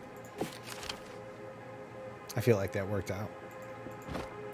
Examine the secret compartment. You notice the bottom of the drawer has a strange edge. Press slightly on the bottom and discover a secret compartment. Bingo! One of the gears you're looking for is inside. Too bad there's just the one. Let's go put it in the clock, and then we'll look for the rest. Also, we have to save that girl's brother, who should be somewhere in the past. So much to do. We're going to do that, but we're also going to do our lockpick. We go back to 91 and do those two things first. Oh! Hello. A man is standing in the hallway, holding a strange walkie-talkie and flipping various levers on it. Maria, come in. Damn it, Maria. The only sound coming from the walkie-talkie is static. The man taps it angrily as though hitting it will help. Damn, I think he's... You notice the man's police hat. My throat's starting to get a little rough here. That's all right. The man suddenly turns around and you see that his face is made of paper. Stop right there, breathing heavily, measuring you with his eyes. He raises the walkie-talkie to his face. For the record, during a routine patrol, Sergeant Kiko Breitz encountered an unlicensed bookwalker. To hell with you. He notices that the walkie-talkie still isn't working. How can I help? State your name at the very least and remove your disguise. Say nothing. Why the hell aren't you saying anything? State your name and I'll note it down as mitigating circumstances. Don't make me use force. My name is Robert Porter. I mean James. Yeah, James Potter. Sorry. Gotta go. Hey, Monas, you have a good one. I appreciate you hanging out. Catch you later. Alright. James... a terrible liar as well. I mean... For the record, the unlicensed Bookwalker refuses to state his name and is lying to the officer. He is also concealing his face behind a mask. Take that off right now. Maybe it's best if we do what he says. If he finds out who I am, he'll find me in reality, and that'll be the end of me and you. Yeah, I don't want to have to obviously fight the book police. Alright, I don't know what the problem is, officer. I'm a licensed walker, and I'm here by order of my publisher. Oh yeah? And who's this publisher that sends their employees into books that haven't been pulled from... Oh, that haven't been pulled from stores? Oh, okay. Well, we have a special kind of publisher. The man starts striding towards you, unbuttoning his uniform jacket as he approaches. You raise your fists, preparing to defend yourself. It's too bad Maria's not here. She really loves beating up thugs like you. For the record, commencing neutralization.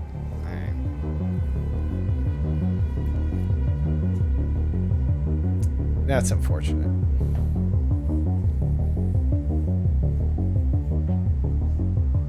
Alright, let's see how this interrupt thing works. Didn't really seem to do anything. Because now he's just going to do the same thing. Does he randomly disable one of my skills? Alright, let's try and shield. Nope. Okay. Shielding it does nothing. Definitely gotta stun those. Strong hit. Just keep shielding until he hopefully goes idle. Drain ink. I'm gonna drain your ink.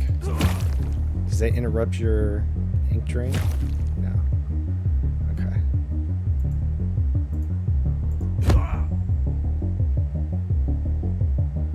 See, I don't understand, I guess, how the interrupt goes. Maybe he just doesn't get to use it. No, he definitely was using it again. Alright, we're gonna have to drain ink on that one. Alright, thus far it's only been that one. Shield through this. Apparently doesn't go idle at any time, which is unfortunate. The other enemies on occasion went idle and I got like a free hit.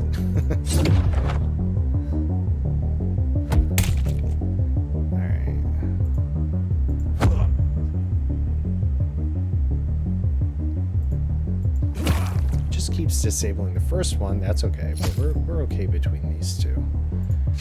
Either stun it or shield it. Oh, you missed.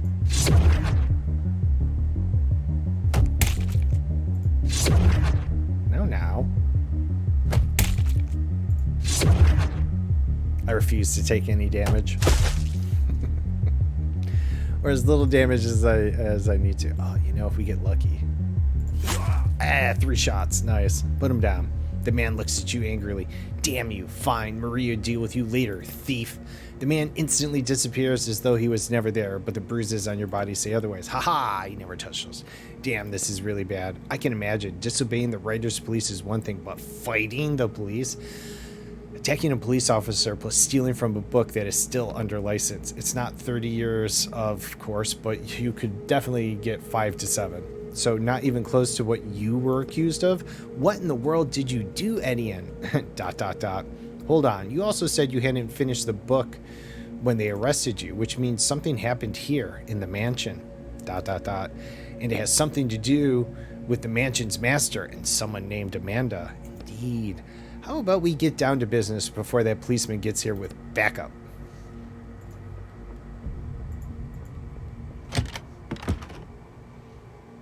Why'd you go and interrupt me like that? I was like, this is what I'm gonna go do, and da-da-da-da-da, and then he was like, you there. Hey, come on. Alright. 95.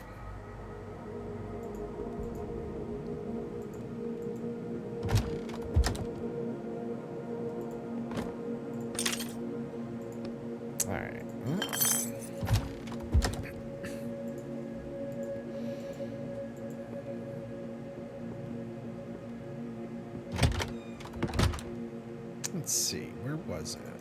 I can't remember where the other lockpick place was. I think it was in the study cabinet. Yeah, I think that was it. Ooh. Alright.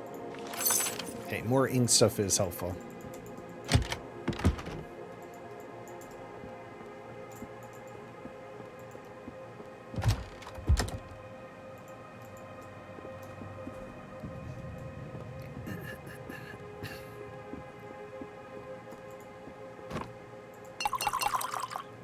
Ooh, enough for an additional bottle after this. Even better. I don't have any room for it at the moment. That's all right. Okay. Let's see. Can we move from here? Insert the gear. We should go to the latest time we can to put the gear in. What if something happens to the clock over the course of the years? Examine the clock. Okay. Fine. Have it your way. Put the first gear into the clock. You hear the furious cries of the mansion's master coming from the basement. You think that'll help you, Etienne? You don't even know what that clock does. How did he know we need to find the other 2 gears, but let's speed things up a little. I feel really uncomfortable in this place. I thought you'd be glad to be back in your... No, I'm not, and this isn't my book anymore. They twisted and destroyed everything they could here. I wish I could burn this whole book to ashes. ... Alright, let's start with that girl's brother. Maybe he knows something, since as far as I can tell, they investigated all this already. We didn't see him in the past. Can you jump even earlier? Yeah, go to another time. 90. So we are in 95. Phew, I guess today is our lucky day. So many jumps and we're still in one piece. Maybe it's because you're skillful? Stop it. Hey, sorry, I'm just trying to lighten things up a little. Yeah, thanks for trying. Alright. Oh, so they added the addition. It didn't have the stairs. It smells like wine. Yeah, let's go. Nah. Sorry.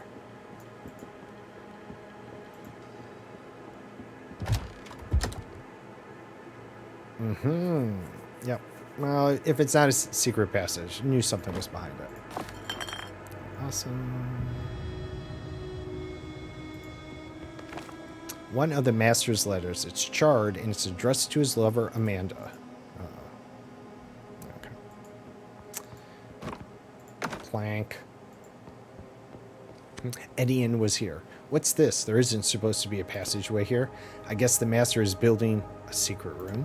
The mansion's master wouldn't tear down this wall himself. He's a well-off aristocrat. His servants should be around here somewhere. It's probably their work. I don't see any servants in this time. Looks like the new author took them out of the plot. ... Do you think they put them in another book? Of course not. No one in their right mind would take a character out of a book. That breaks one of the most serious writer's laws. ... They probably just got erased. Whoa. Sighs. We need to search this place in different times since there might be a secret passage here. Alright. Alright.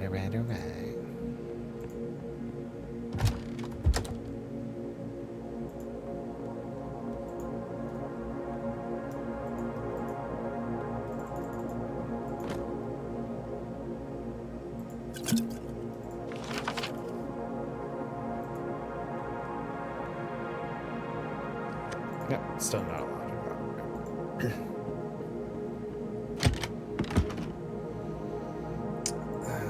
Nice. Not that we need the extra tools, but maybe it's in case we do things differently.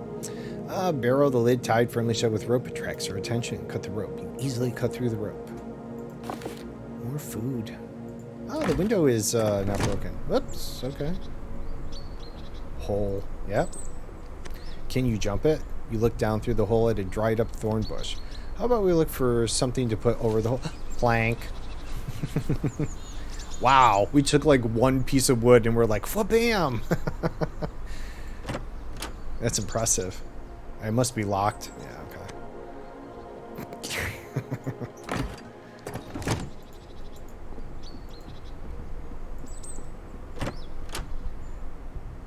Only one movable bookshelf. Well then.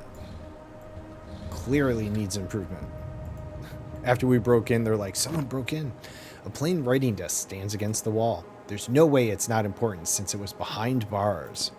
You open the only drawer, but it's empty. So if we assume the author rewriting someone else's books isn't particularly intelligent, then it's obvious. You push on the bottom of the drawer and open a secret compartment underneath, another false bottom. Your thought process is good, but it's still empty. You feel around inside the drawer just in case, but you don't find anything. Am I missing something? Do I need to check another time again? Maybe we should search the other rooms. We haven't checked them all yet. Okay. Really? Kind of thought we have. Oops.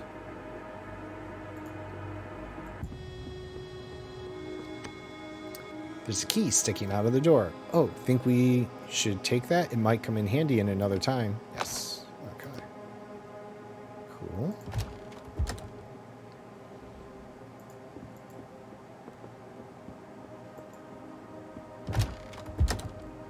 Oh yeah, see, there's no basement there.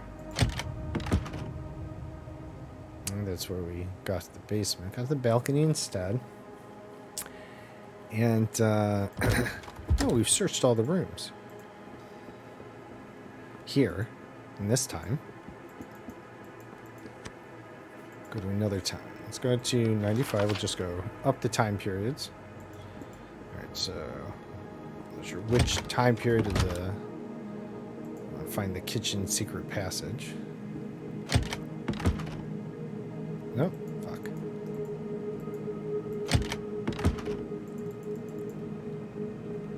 Wrong hallway.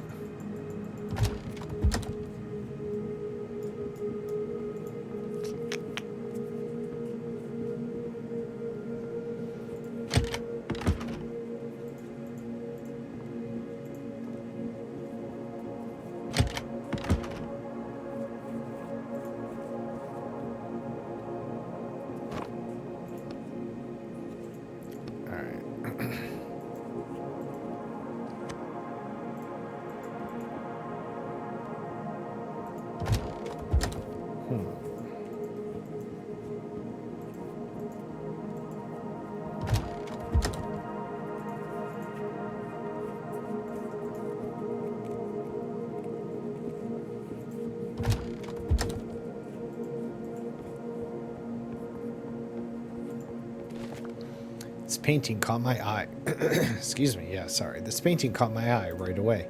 I figured there must be a hiding place behind it. Why didn't you say something right away? I mean, we all kind of caught it. I don't know.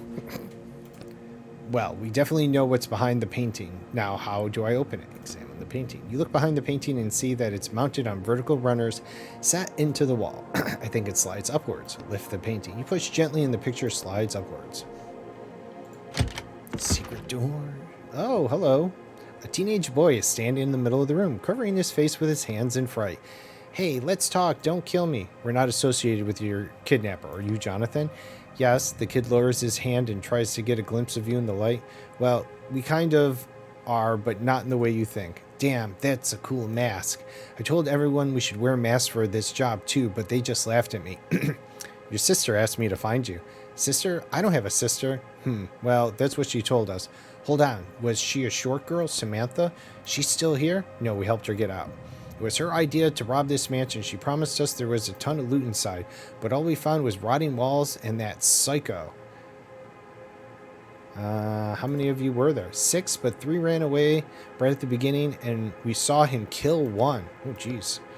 I'd say they definitely did some work on your character here. He's not mine anymore now.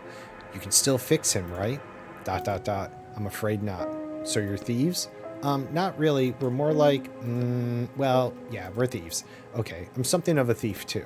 Whoa, the kid looks at you like he's found his new hero. By the way, have you seen any gears, big ones around here? Gears? No. Are they valuable? Not really. If you check the desk with the secret compartment in the storage room already, then check the master's study. I think he hid something in both places. We actually already found a gear in the study, but nothing in the storage room. He's got this crazy thing set up with a double false bottom. Did you get it open? A double false bottom? Yeah, first you open the false bottom, and then there should be another one under that. My God, we went through all that just for... All right, time to go back and check out this double false bottom, and quickly. You untie the kid. Thanks. He gets up off the floor and, glancing around, leaves the room.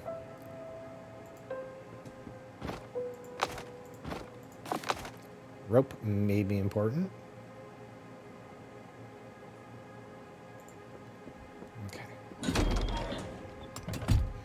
Ah, a familiar dark blue police uniform appears in your peripheral vision. However, the woman in the uniform seems completely calm and collected. I'm Sergeant Maria Glowitz, the woman says casually, tapping the badge on her chest. You're under arrest on suspicion of plagiarism and attacking a police officer. She pulls on dark leather gloves. I advise you to stop resisting and come with me. And if I don't, then I will have no choice but to use force. She balls her hands into fists and grins slightly. Well, in that case, I apologize for making you use force. You roll out your shoulder, limbering up.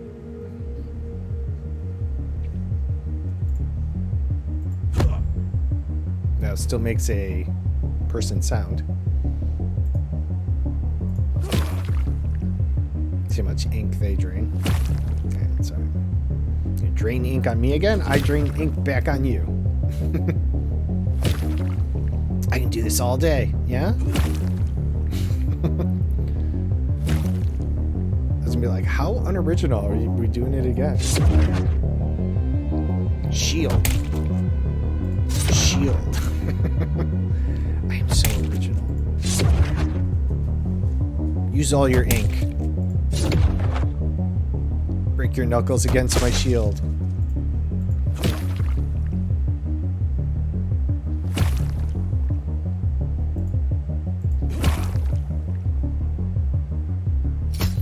Aha! Alright, if we get lucky, otherwise we take some damage. Alright, we're gonna take some damage, but that's alright. I have food.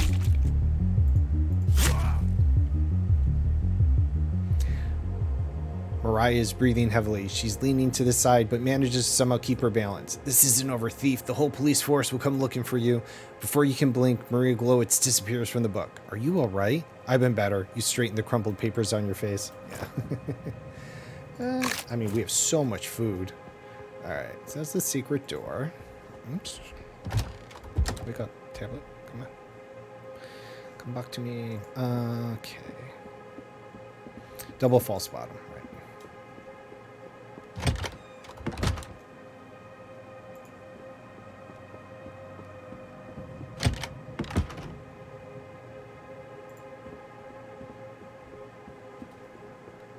Oh, alright, so it's the other one?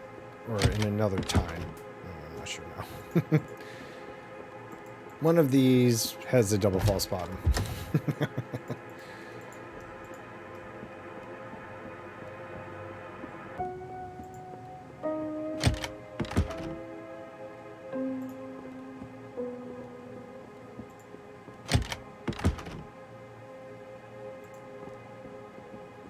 Or we have to move another time.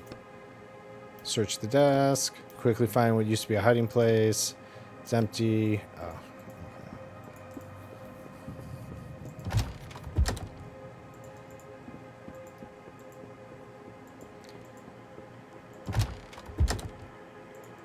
Alright.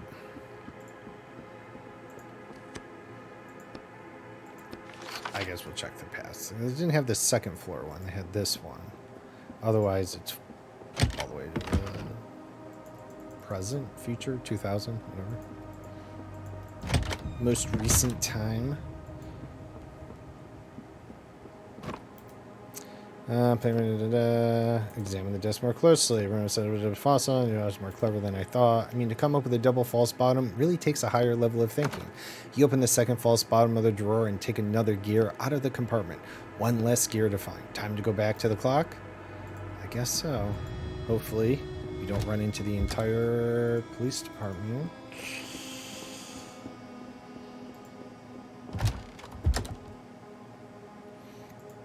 I think we have some extra ink bottles.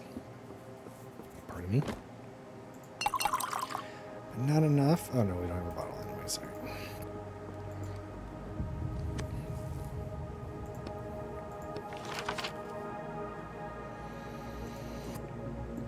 Now, I have the hiccups. Let's see if we can move this. It looks like it's off the hinges, so maybe we can examine the painting. Move the painting. Painting turns out to be extremely heavy. You can't pick it up, but you manage to pull it towards you and move it to the side. Okay. Secret door. Alright, Sack of letters. A charred love letter addressed to Amanda, signed by Eddie and Quist. Eddie. Our terrible secret exposed. Or not yet.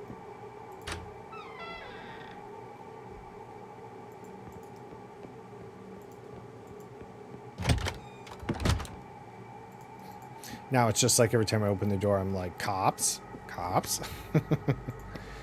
Alright, put in the second gear. Now we just need to find the third one, and the clock should start working again. ... Edian, you asked about Amanda, the wife of the maniac in the basement, but there's some things I was able to figure out using my powers of deduction. So you created Amanda and her husband and the cute little story of their cozy backwoods mansion, and then you and Amanda started to get, well, close. What gives you that idea? Back when we were in the car, you told me you always try to make your characters realistic and well-developed, and my guess is that Amanda turned out exactly that way. Your powers of deduction, or whatever you said, are pretty good. But then you took Amanda somewhere, and that's the part I don't understand yet. Where could you have taken her? There's no trace of her in the book. Wait, you didn't. ... You took her out of the book? ... I get it. The things you do for love, but...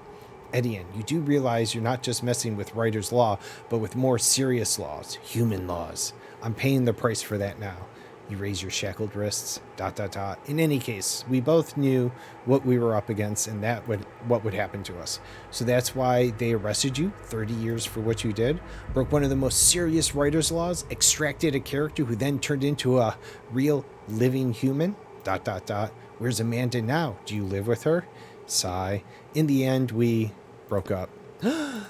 Despite everything you went through? Indeed. So getting back your ability to write, it's probably the one thing in my life that I can at least try to fix. Smiles weakly. ... So that's why you agreed to take on those jobs. Bam! Uh-oh. The monster's gotten out. Okay. Lose something, Edian? The mansion's master is holding the final gear. Damn it. So, where's Amanda? The man is trying incredibly hard to stay calm, his head tilted slightly to the right. ... Where is my wife? The man pauses for a second, tilting his head to the left. I can't be forgetting her. I can't. He starts rubbing his temples furiously. We don't need to bring up Amanda. Just let me try and help you. Let me try and rewrite you the way you were before. Are you sure? What about your shackles? Damn, you're right. The man continues to rub his temples, his eyes unfocused. I remember her. With you, and now I can't find her anywhere. He looks at you, his head slowly tilting to the right again. At the same time, his minor attack of confusion passes, and his anger rises up in its place. Bring her back. Let's talk this through. You stole Amanda from me and left me here alone.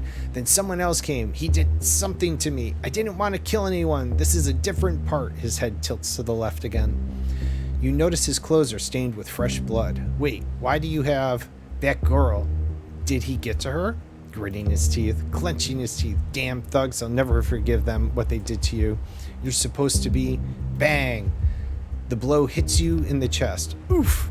In the end, the man tucks the gear away in his shirt, then he starts cracking his knuckles. Let me try. Maybe I can rewrite at least something in you.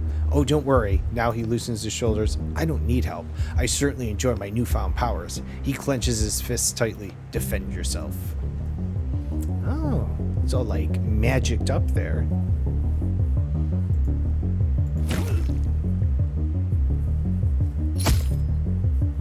Yeah, that's alright. Oh, damn, he got like 2 hits. Wait a minute. That ain't fair. Must be this magic he has. Ow. Oh, shit.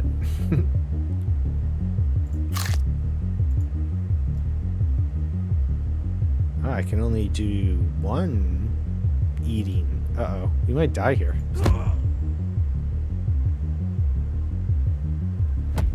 Oh, he missed. Oh, my God. Lucky us. Oh, this guy sucks. All right, let's see. I don't know, maybe I'd try and slash through the... Yeah, alright.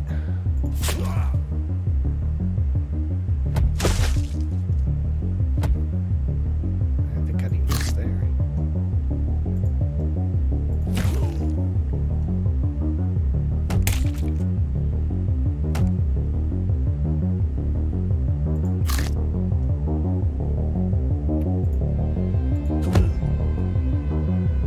hit us once. It's a good thing you missed both those times. What?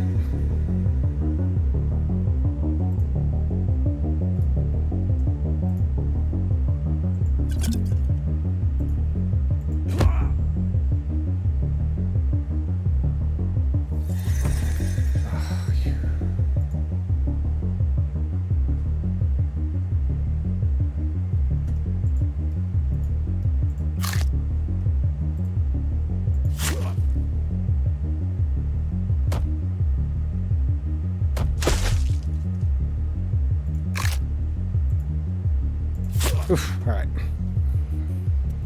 Breathing heavily. Is that all you've got, you bastard? The man's injuries start healing before your very eyes. At the same time, you hear the gears in the clock make a clanking sound.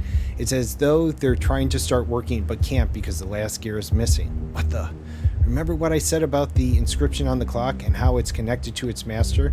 I figured that out. While the clock is stopped, nothing can hurt its master. You spot the last gear lying on the floor between you and the reanimated monster. It seems to have fallen out of his shirt while you were fighting. You raise your eyes to the man and he looks back at you with a venomous smirk. Just try. You charge forward, but the instant your hand touches the gear, the man grabs you and you soon find yourself in a tight chokehold. No luck, whispering with effort. We're going to drop down. Blink. You drop sharply out of his grip and grab the gear from the floor. Damn it. In an instant, you're standing by the clock. Put the gear in it without looking. Uh-oh. No, you look down and aim the gear carefully, and then you hear the sound of a fist flying towards you. At the very last second, you settle the gear in the clock, and it immediately starts ticking. No, the man grabs that empty air in a final attempt to stop you. Etienne, he grabs his head as a shudder passes through his body. He begins to age rapidly, and the injuries from his previous fights, not only the one against you, start reappearing all over him. No, he swings his arms helplessly, then starts dissolving into dust. You watch it all happen silently until there's nothing left of the monster except a pile of ashes. Hey Nikita, thanks for feeding Sub-Z. Oh, don't forget, you got those extra channel points. If you hadn't yet, be sure to donate if you want to the channel community challenge there.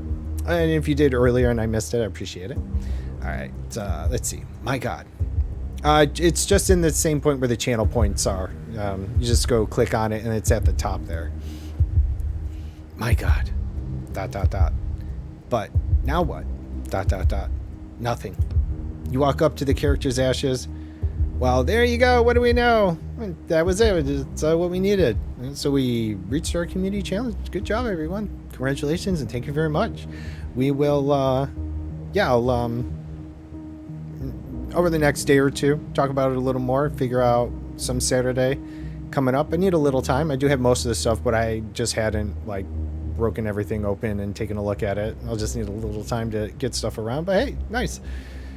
So awesome. That'll be a lot of fun. I'm looking forward to it. Obviously, because I got everything kind of around for it. So this should be good. Yay. Awesome. Thank you, everyone. Definitely appreciate it all. It's awesome. All right. So, all right, cool. Yeah. All right, let's see. You walk up to the character's ashes, digging around until you find a small, crumpled piece of paper. You quickly rip it in two. I've had enough. You pick up the clock and get ready to jump out of the book. We can talk about all this, Etienne, if you want to talk. All right, wow. And we also just kind of ripped through that story. Seemed to go a little bit smoother, too. I like how these things seem overly large and then seem to shrink as they approach the briefcase, because let's face it, right? That thing was huge. It was this huge pedestal thing on the ground, right? And oh, that's right. We have to close the lid while everything else happens. So yeah, Excalibur and the stone kind of seem to fit neatly in it and everything. I mean, obviously everything about this is kind of magical, but I'm just saying, I've also noticed that about. That's enough for today. All right. Stupid phone. I hate that phone. Right. I don't think I need to shut my door, but never know. Maybe I leave it open one time and they're like, ha, we stole all your stuff. Oh, no longer any more police tape. Oh, I have to see. Oh. ... Did you get the item? ... Shove it. Okay. It sound like the adults from the old Charlie Brown cartoons. All right, let's see what's going on here. Oh, knock, knock, knock. Someone's moved in. I said knock, knock, knock. All right. Sick of your shit. Oh, wait. As we approach the staircase, I no longer have control. Sighs. Thwack. No? Oh, we're sitting on the steps. Time to leave the house. I can't keep this up anymore. He looks dejectedly at the floor. 2 minutes later. That's not bad. What the? Package it? 2 minutes? And we got packages outside this person's door? Our phone's ringing. How did we miss? All right, well, that's a two magical minutes.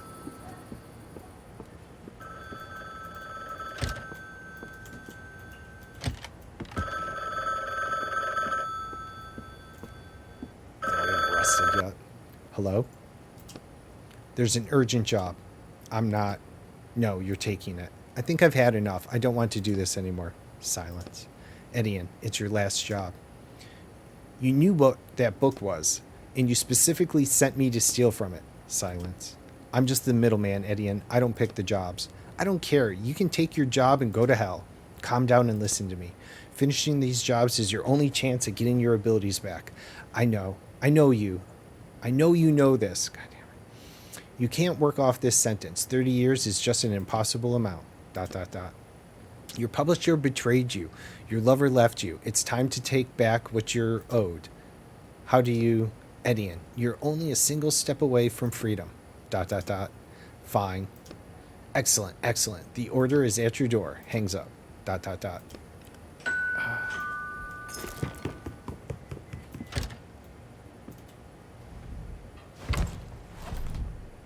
It's easier to get a new one.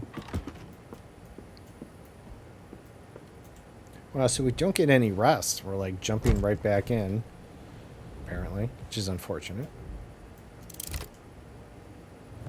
Sand. I hate sand. All right, choose an upgrade. Increase shield duration. Heal on use. Ooh, I like the heal on use. We're going to do that one. All right. Easy to get a new. It was like 2 minutes, and apparently it was another day. So, okay. Oh, I didn't read the notes on the sign. Burp. My jaw is also getting sore. You decided to keep working? Seems I don't have a choice, you shrugged tiredly. After everything that happened, how did they manage to convince you? Or has another month passed since I last saw you? They spent a whole month convincing you? Not quite that long. It was like 2 minutes. You literally had to erase your own character. ... I'll write a new one. Sigh. Ah yes, I forgot about your feelings towards characters. I don't have any feelings towards characters. Just because Amanda left you doesn't mean that all characters are now bad. She has nothing to do with it. ... I really thought about it, giving it all up, but the client is right. I need to finish my last job, even if what we're doing makes me feel sick. ... If they get rid of my shackles, I can write my own book, putting this all behind me. ... Looking at the floor. Tired. Just help me finish this one last time. ... What are we looking for? A weather controller. A device that can control the weather? Seems so. It would certainly come in handy here. You look around. The air feels like it's at least 100 degrees, if not 120. Okay, let's get to it. I was going to say, we'll check that. I just realized I did jump in without kind of checking our cliff notes here. An excerpt from a book review. And so I was expecting a significant emphasis on classism, on the difference between the lives of people in the upper district and the train-dwelling nomads. However, in writing the upper district as a sort of retirement home rather than an upper-class sector, the author avoids these themes, which I found immensely disappointing. Contractor agrees to infiltrate Heart of Sand by Samantha Murray and extract an item, the weather controller. Client agrees to pay the negotiated sum upon fulfillment. Right. I know it wasn't much, but...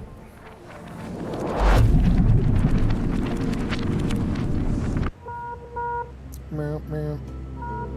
Meow, meow. Freaking skeleton. Dead man. Train key. Tag on the code says Pete Jenkins. Hello? A small light is blinking on the radio panel next to a worn out accept call button. Push the button. Here's static over the radio. Lindiff Jr. speaking. I'm taking over this for the senior meteorologist too soon, unfortunately. The voice belongs to a very young man, but sounds confident, as though he's been giving commands over the radio his whole life. Is anybody between lines 10 and 40? Is that us? Asked Roderick. Who knows? Read the book, dude. Is that us? Asked the radio. I think we're in range, maybe?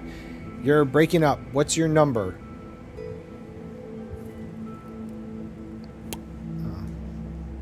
Looks like it says 42. 26? 17? Rustling papers, are you sure? 17 is right here, right now at the station in town. You notice a steel plate with the number 42. 42. Got it. Pete Jenkins, correct? Yeah, I think Pete's, I don't think Pete will be making radio contact anytime soon. Is his body nearby? There's a skeleton in the chair, writing something down. Thanks, I've noted that in the log. Must have been the dry storm last week that got him, he sighs faintly. What kind of storm did you say? Congratulations, you're the new operator of 42, so I'm obliged to inform you that there's a death storm forecast between lines 10 and 40, so you should head towards town. You can take shelter there. All right, I'll try and get the train moving. Good luck. I'm pretty sure we understand what a death storm is. Kind of witnessed it. Examine the old photo. It's a photo of a woman with her blonde hair in a ponytail. It could be the former operator's daughter, or maybe his wife.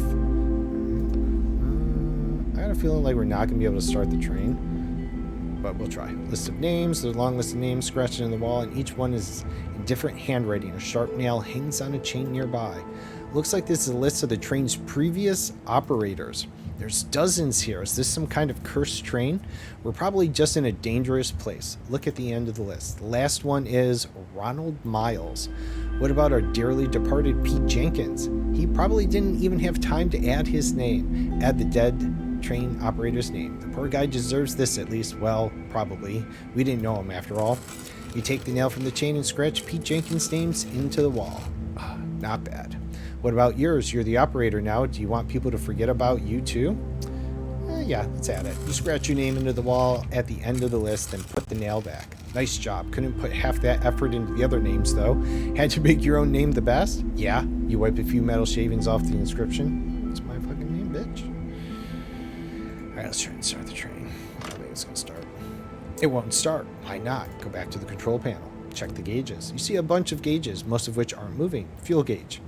Tank is almost full. Everything's set here. Cooling system is operational. Oil gauges. Oil tank is empty. We need to do something about that. Derp, derp, derp, derp, derp. Oh. What are we playing, Fallout? Now for rad scorpions. Where are you going?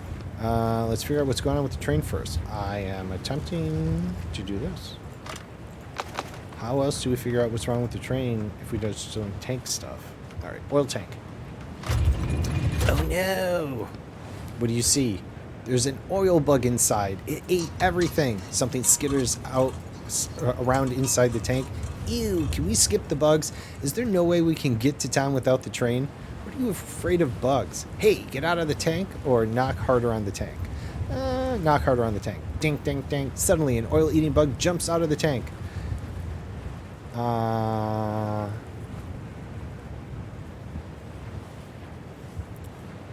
Squash it. Bam, a greenish oily smear on the tank is all that's left of the bug. Good thing I can't throw up in this form. The tank is empty of both oil and bugs.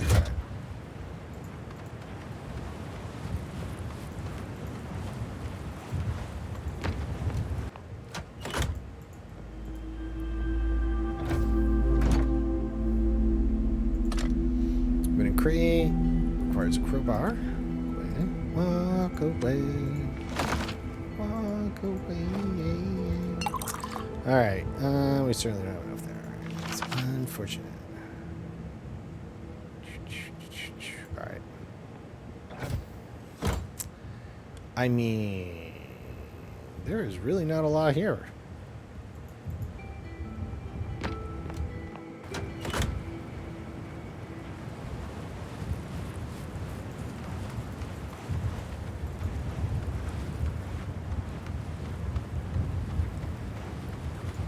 Where are you going?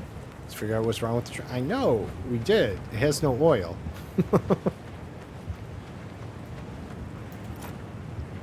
Oh, I didn't realize. Where did I get that quest item? Alright, I missed that. Alright, the tank is small, and the canister fills it almost to the brim. It's definitely enough to get you to town, yeah. Alright.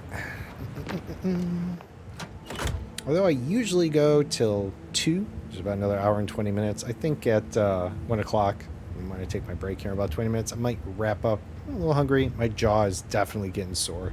And that's the primary reason, because I don't know if I can keep chit-chatting over this today. But it's like, I was kind of fighting over, because I'm like, if this is the last book, then maybe we are near the end, and I might be able to wrap it up. But oof, and I need my jaw a little rest. But still got a little more time. Speaking of Fallout, what was the number of that dodge? Well, I mean, I don't know. There was, I guess it depends which game. I think because you all came from different vaults, and then so I guess Fallout 3 was Vault 101 or something, wasn't it? Something like that. Their online game was what, 76? I don't remember them all per se.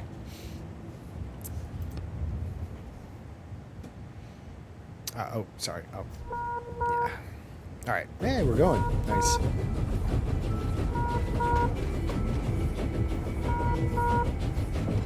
Oh, it's the radio.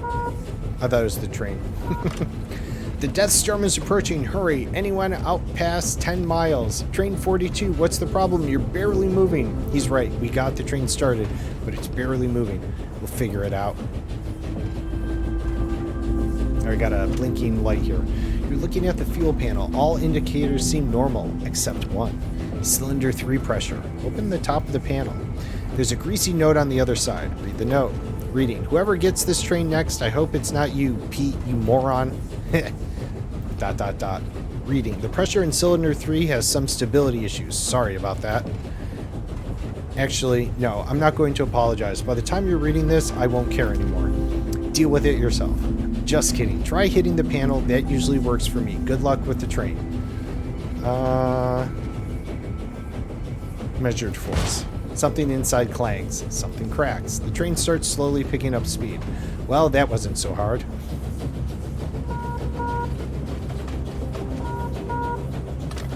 You pick up the radio. Great work, 42. I can see you're picking up speed. The weather has been all sorts of crazy lately, even here in town. Yesterday, a sorrow storm almost slammed us, and we haven't had one of those in 100 years. Do the storms usually miss the town? Of course. Only the joy storms make it here. The rest usually pass us by. Like someone's controlling them, right? You can almost feel Roderick winking at you. What could affect the weather like that? I don't know. This all started after our senior meteorologist died.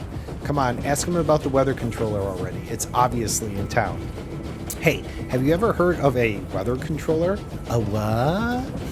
It's a device that controls the weather. Silence. Ha ha ha ha. Is this a joke? Ha ha ha.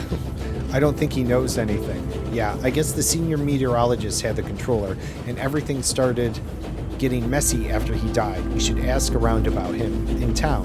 Ha ha ha. If only we had something like that. My God, he keeps laughing. We'd certainly be well off. All right, I see you're pulling in now. Good luck in town. Until next time, jokester.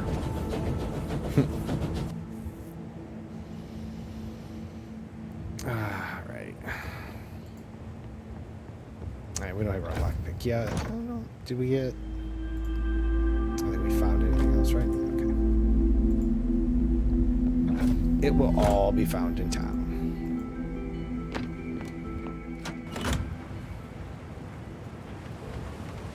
Definitely has Fallout vibes, though. A guard is trying unsuccessfully to open the door of the train. He notices you. Hi there. He glances briefly at your face, but apparently decides not to ask about it. This guy here is causing a little traffic jam at the gate. Poor man got caught in a fierce storm on his way here. I'm not getting anywhere with him, but I have to make sure everyone is in town before the storm. So I was trying to talk to him. Go ahead and try, but be gentle. It's not the poor guy's fault. We'll see. Hey, friend, you there? Yes. Calm down now. I'm from train 42. Jenkins? Is that you? Yeah, it's me, Jenkins. Your voice sounds different. I got caught in a cold storm. There's no such thing. You're lying. What have you done with Jenkins? Damn it. You hear the mechanism inside start to grind. Just a little more. Clunk. I think the lock's open. The door easily slides to the side. A thin man is sitting on the corner. Well, I tried. Let the guard deal with them. You step away from the door and motion to the guard. Hey, Max.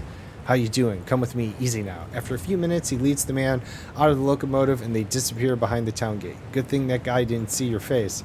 The guard comes back. He looks pleased. Oh, good. Hey, thanks for the help. I took Max to the infirmary. They'll look after him. Will he be okay? Probably not. People can't usually go back to a normal life after a fear storm. They won't transfer his train yet, but stay in town if you can. You may be able to pick up some of his stuff when they sell it off. Well then, I'll move his train along, and then years after, in the meantime, go up to your customs and get your paperwork straight. Okay.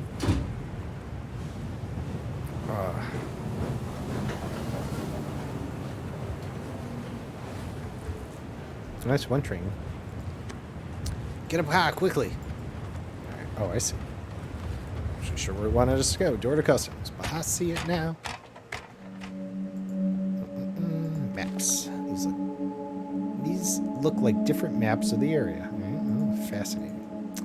Customs inspector. The inspector is sitting in the cold, dark office. He looks up at you and in a bored voice says, train number 42. The inspector digs through some papers. Are you Ronald Miles? No. Did you find the body of Ronald Miles? No, I found the body of Pete Jenkins. So after Miles, it was transferred to Jenkins, he writes in his notebook. And now, the inspector looks up. My name is Edian. Just Edian? I'll write that down. Wearing a shabby coat with a strange rusty cage hanging around his neck. It's not shabby. His face, he looks at you, then looks down again, is apparently disfigured. Ho ho ho! You aren't too good looking yourself. The inspector doesn't react. Here's your ticket. He hands you an old yellow ticket, which looks like it's been passed around for years. 1 standard town visit, 2 hours. Can I stay longer? 1 must sell all possessions belonging to the train's former operator before you leave town. Make that your top priority. I thought they were mine now. The inspector looks at you silently, trying to understand whether you're joking or you really don't know how things work around here. The train is yours, the possessions are the people's. And what happens if I can't sell them all in 2 hours? The items will go to the people. Okay, thanks. Go on through. He opens the trestle. Table. Table.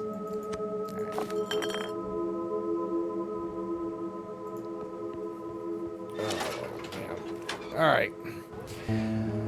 My jaw needs a rest. I am just sore on the jaw today. Last week we had that little break on Wednesday, so I was a little refreshed on Thursday when we started this, but there's a lot of chatting going on and it wears me down. But tomorrow, Wednesday, is we're back in Elite. We're doing our expedition out to the Eta Carina Nebula, so I'd like you all to come back and hang out with me if possible. Be 9 a.m. Eastern, 2 p.m. UK time is when I'll start, anywhere in between that you might be. I'm just going to end here because I'm hungry. I got to go feed the cats, and I'm ready to call it for today. But again, I appreciate you all hanging out with me, and thank you all for the channel pointer donations. Really awesome that we hit the community challenge there. We're still about a week and a half to go, so I'm actually kind of happy and pleased. I really wasn't sure. I was trying to gauge the points. I know things can be quiet around here at times, so didn't want to make it seem like my original point values for things was too high before. So I was trying to be good about this. So I'm really happy. I appreciate it. Anonymous, thanks for feeding Subsea again. I hope you have a good rest of your day as well. But so I am just going to close up here. So you all have a good rest of your day, and I hope to see you all tomorrow for some Elite, and then we'll finish this up Thursday. For sure. I'm sure we don't have much left. And Sunny, if you've sent off the recommendation or not yet, please do that. And maybe if I can get it lined up, I'll start it Thursday, or, we'll see how that goes and everything. All right. Yeah. Otherwise, you have a good day as well. All right. I'll see you all later. Thanks again. And really awesome on the channel parts. I'm really tickled over that. So thank you all. Thank you all again. I'll see you all later. Bye-bye.